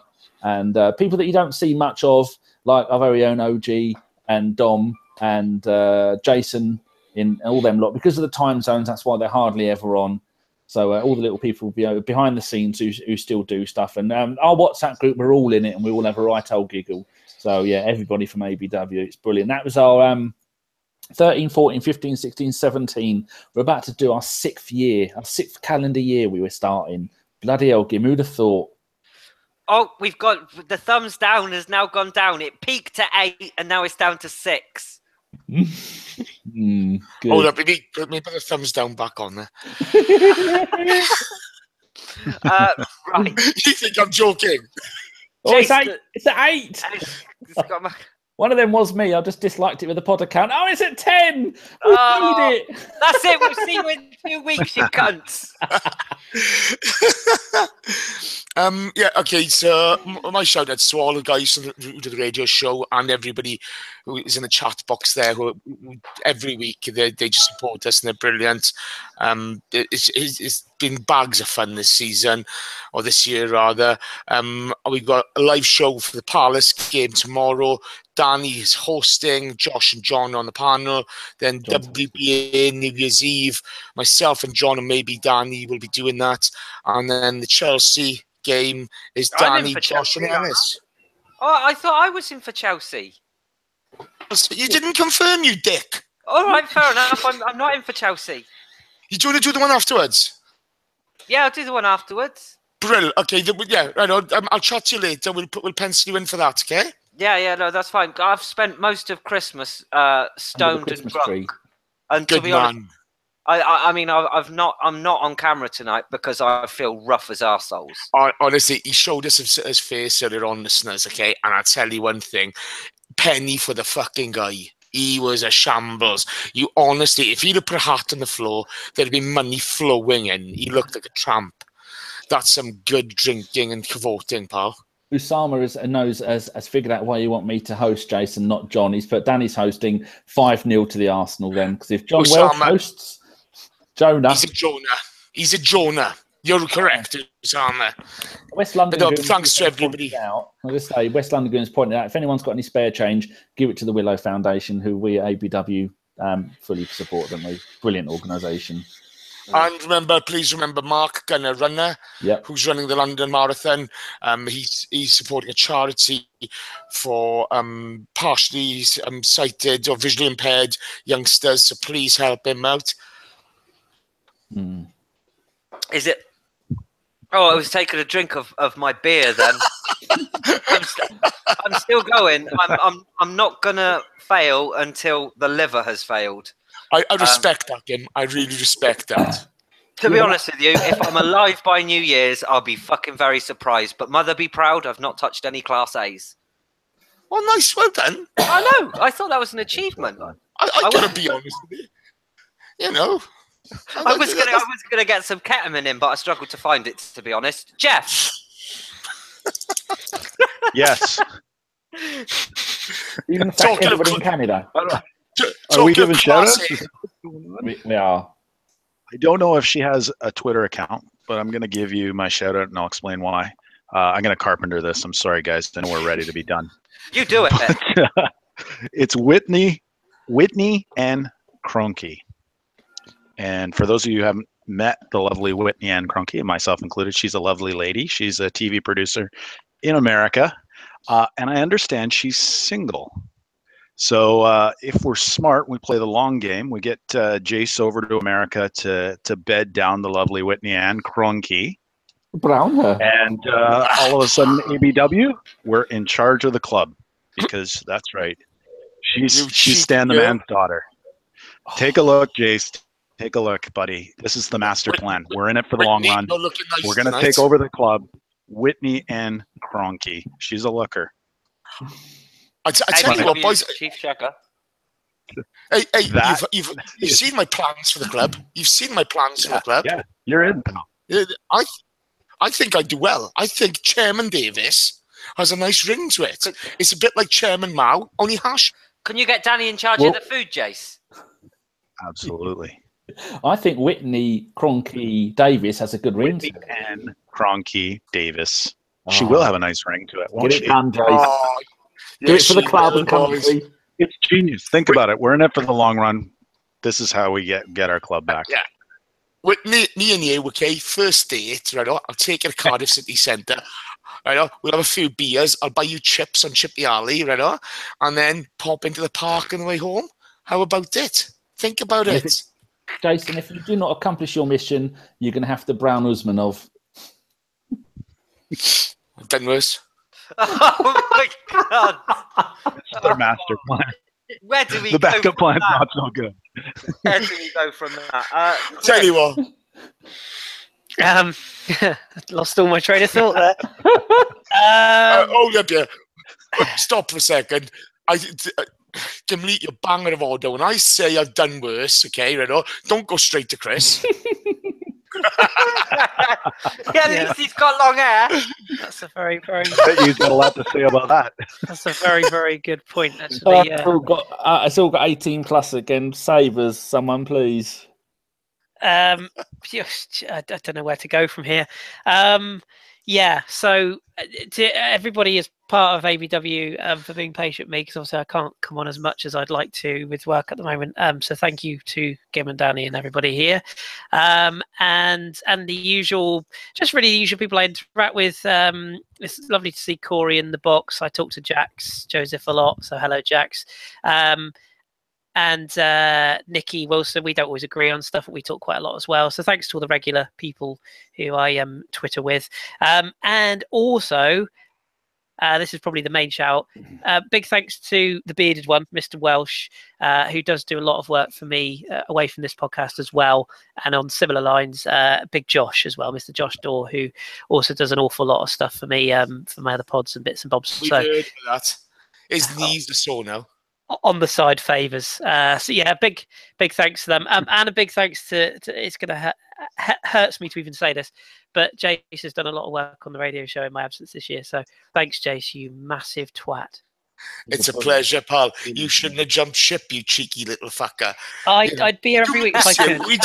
We do miss you. I promise. The trouble is, I hate being that guy who sort of shoehorns his way in late, and unfortunately, that's the best I can do. So, yeah, if you're ever short of a person and I'm around, I promise I'll slide on. But just at the moment, it's a bit of a nightmare. Hey, as long as you're not sliding in, I don't care. Well, yeah, slide in, on, over, and lovely to pop with OG again. I have to say Chris, that. Yes. have you ever been out running and been beeped at by anyone, and then they've She's double nice. checked you and Yes. thought that's not a woman? Yes. They shouted out, she was In nice. fact, it actually happened just the other day. I did 7 miles. I smashed my 10K record, actually. I was delighted with that. But You got smashed by who? I was running up by the Hoe. insert your own jokes here. Round Plymouth Hoe, and there was a group of questionable individuals, I should call them, in a blacked out Nova, who did indeed beat me, and then very quickly drove on when they realised I was not a female. So Did they like the 10-8-6 man? That was a They- 10-8-6 man. I mean, my God, look at that. They Oh, it's could, an it could, they could It's actually six, have it's a been. man. They could have been gentlemen looking for gentlemen sausages. To be fair, I but, tell you, to be fair, I think they just like the chunkier lady. Hey, Chris, you hey, say they did you, Hey. and then they drove off. How long did you run after the car before you gave up? hey! I'm going to dispel the myth, Chunky. Look, dispel the You myth. got a new record, Danny. There's look at that. I'm a svelte man. There's no chunk here. I, David, look at that. to be fair, Right. okay, I was very impressed with you in London that weekend. Yeah. You've dropped some timber, son. Yeah, I'm not going to get the chiseled physique out under the t-shirt, but I've shed 11 pounds in a month and a half. So That's big as shit. Man. You do realise, though, Chris, running will only make you shorter. so Chaz tells me. I'm enjoying it. That's why Chaz is 4'2". Well, this is true, and yeah, but I'm more aerodynamic these days, and long may it continue. That's because you're closer to the ground. That's also true. I still have to use the Batman to get off the curb. It's a nightmare. Oh, I love this place. I love these days. No more short jokes for Gimli. This is like the extras is just beforehand, isn't it? In all fairness, Kim, okay, you only just count as not being a midget. Oh, fuck off. I'm 5'8", you cunt. You are not 5'8". I fucking am! Mate, I was watching The Hobbit the other night, okay, and there were dwarves in there that were taller than you. Okay? So behave. This is Off the cliff it goes. Do you want some random info? I'll put it in the chat box. Arsenal's home kit next season is going to be called Chili Red Heather. I don't know how to make some bullshit out, don't they? Oh, can't we just go to Adidas? Good grief. That's the season after next. And we've got a teal third kit next season. Teals / what's that colour called? Turquoise. Nice. Oh my god. Hey, Dr. Gray, I love you too. I love you too. And I counted You're up superb. the other day how many people Jason has blocked since he's been running the radio show, and it's over 100 now. Now, do we give everybody a No. We let them all go again? No. Most of those were racists. Okay? Do not let those fuckers back in. No, after what Carlos called in our podcast, fucking never. There's a few on there. Never. Like Bahar Javane, or however you say his name. He's on there. He's a name on. I recognise him. There's a few on there. Back in. And who was there? Was another one. The one who's got the bloody face from the when fighting. Thunder Road. Yeah, he's been banned. I didn't ban Thunder Road. I didn't ban Thunder Road. I missed Thunder Road. Thunder Road, I think we should unban him. Breaking news, according to our good friend Andrew at Osblog, the odds have dropped on Theo Walcott rejoining Southampton tonight. Oh, they've gone from 11 to 10. They've gone to 11 to 10 favourites now. You've got money. Mm-hmm. You've also banned Paul Pogba and Sol Campbell. So. Oh, yeah, but not being funny. Paul Pogba was a twat. Well, it's not the real one. It could have been. Still a twat. The manager. Well, I'm going to go and sort that out. Serge Aurier, it probably would have been the real one. So now I've got what would be the two main participants of an After Dark. Can either of you find enough time over the next week to maybe fit in a couple of hour After Dark? Oh, People want it. Who are you talking about? You and I know Jeff. Obviously, Jeff, we'd love to have you there, but I know time differences and all that. No, all good. It's People want an After Dark. It's difficult with work. It's difficult. I mean, it depends. The only day off I've got is bloody New Year's Eve, so I'll be here, but nobody else will be. We're doing the thing. We're doing the radio show on New Year's Eve, aren't we? Unless you did like a record it during normal hours and put it out after dark, you could do it that way. You just couldn't do it live. That's the problem. So if you want an After Dark, then comment in the chat box and just say that you want an After Dark, and we'll see if we can't find the time, because I enjoy doing them. And a shout to West London Goon, who's mentioning Union Street back in the 80s and 90s. Yes, West London Goon, we need to have a chat at some point about those days. Mr. Faber will tell you some stories about the naval times as well. Sorry, carry on. He has some tales. You get him full of cheap wine and cheese, and he's anybody's. Stevie Right then, Whittle's shall we- been in the Lord Hill Wood's been in the group tonight as well. I know, Yes. been giving me abuse. Good. We should be back on now. very soon. Gimli. Right, Yes, we've been you're going for it's 5 minutes past 10. Gimli's Chris has got to be up soon. It's my bedtime. We've been going just under I 2 haven't had dinner hours. yet. We've got about 11 Yep. seconds. Be up at 5. Oh, Well, So- Well done, Gim. I think we're all done. yes, it's time to wrap this shit up then. So that was a Burkamp. I'm not even going to thank you tonight because it's already gone on too long. Or should I thank you? No. Ah, fuck I 'em. should. I should. Thank you to all of my guests tonight. Chris, Danny, you had to be here. I did. pleasure. We didn't hear you say Jason and OG. I did say them. Did? You must have broke up. Say it again. Okay. So a great thank you to my guests tonight, Jason, Jeff, Hello. Chris. You know what's coming.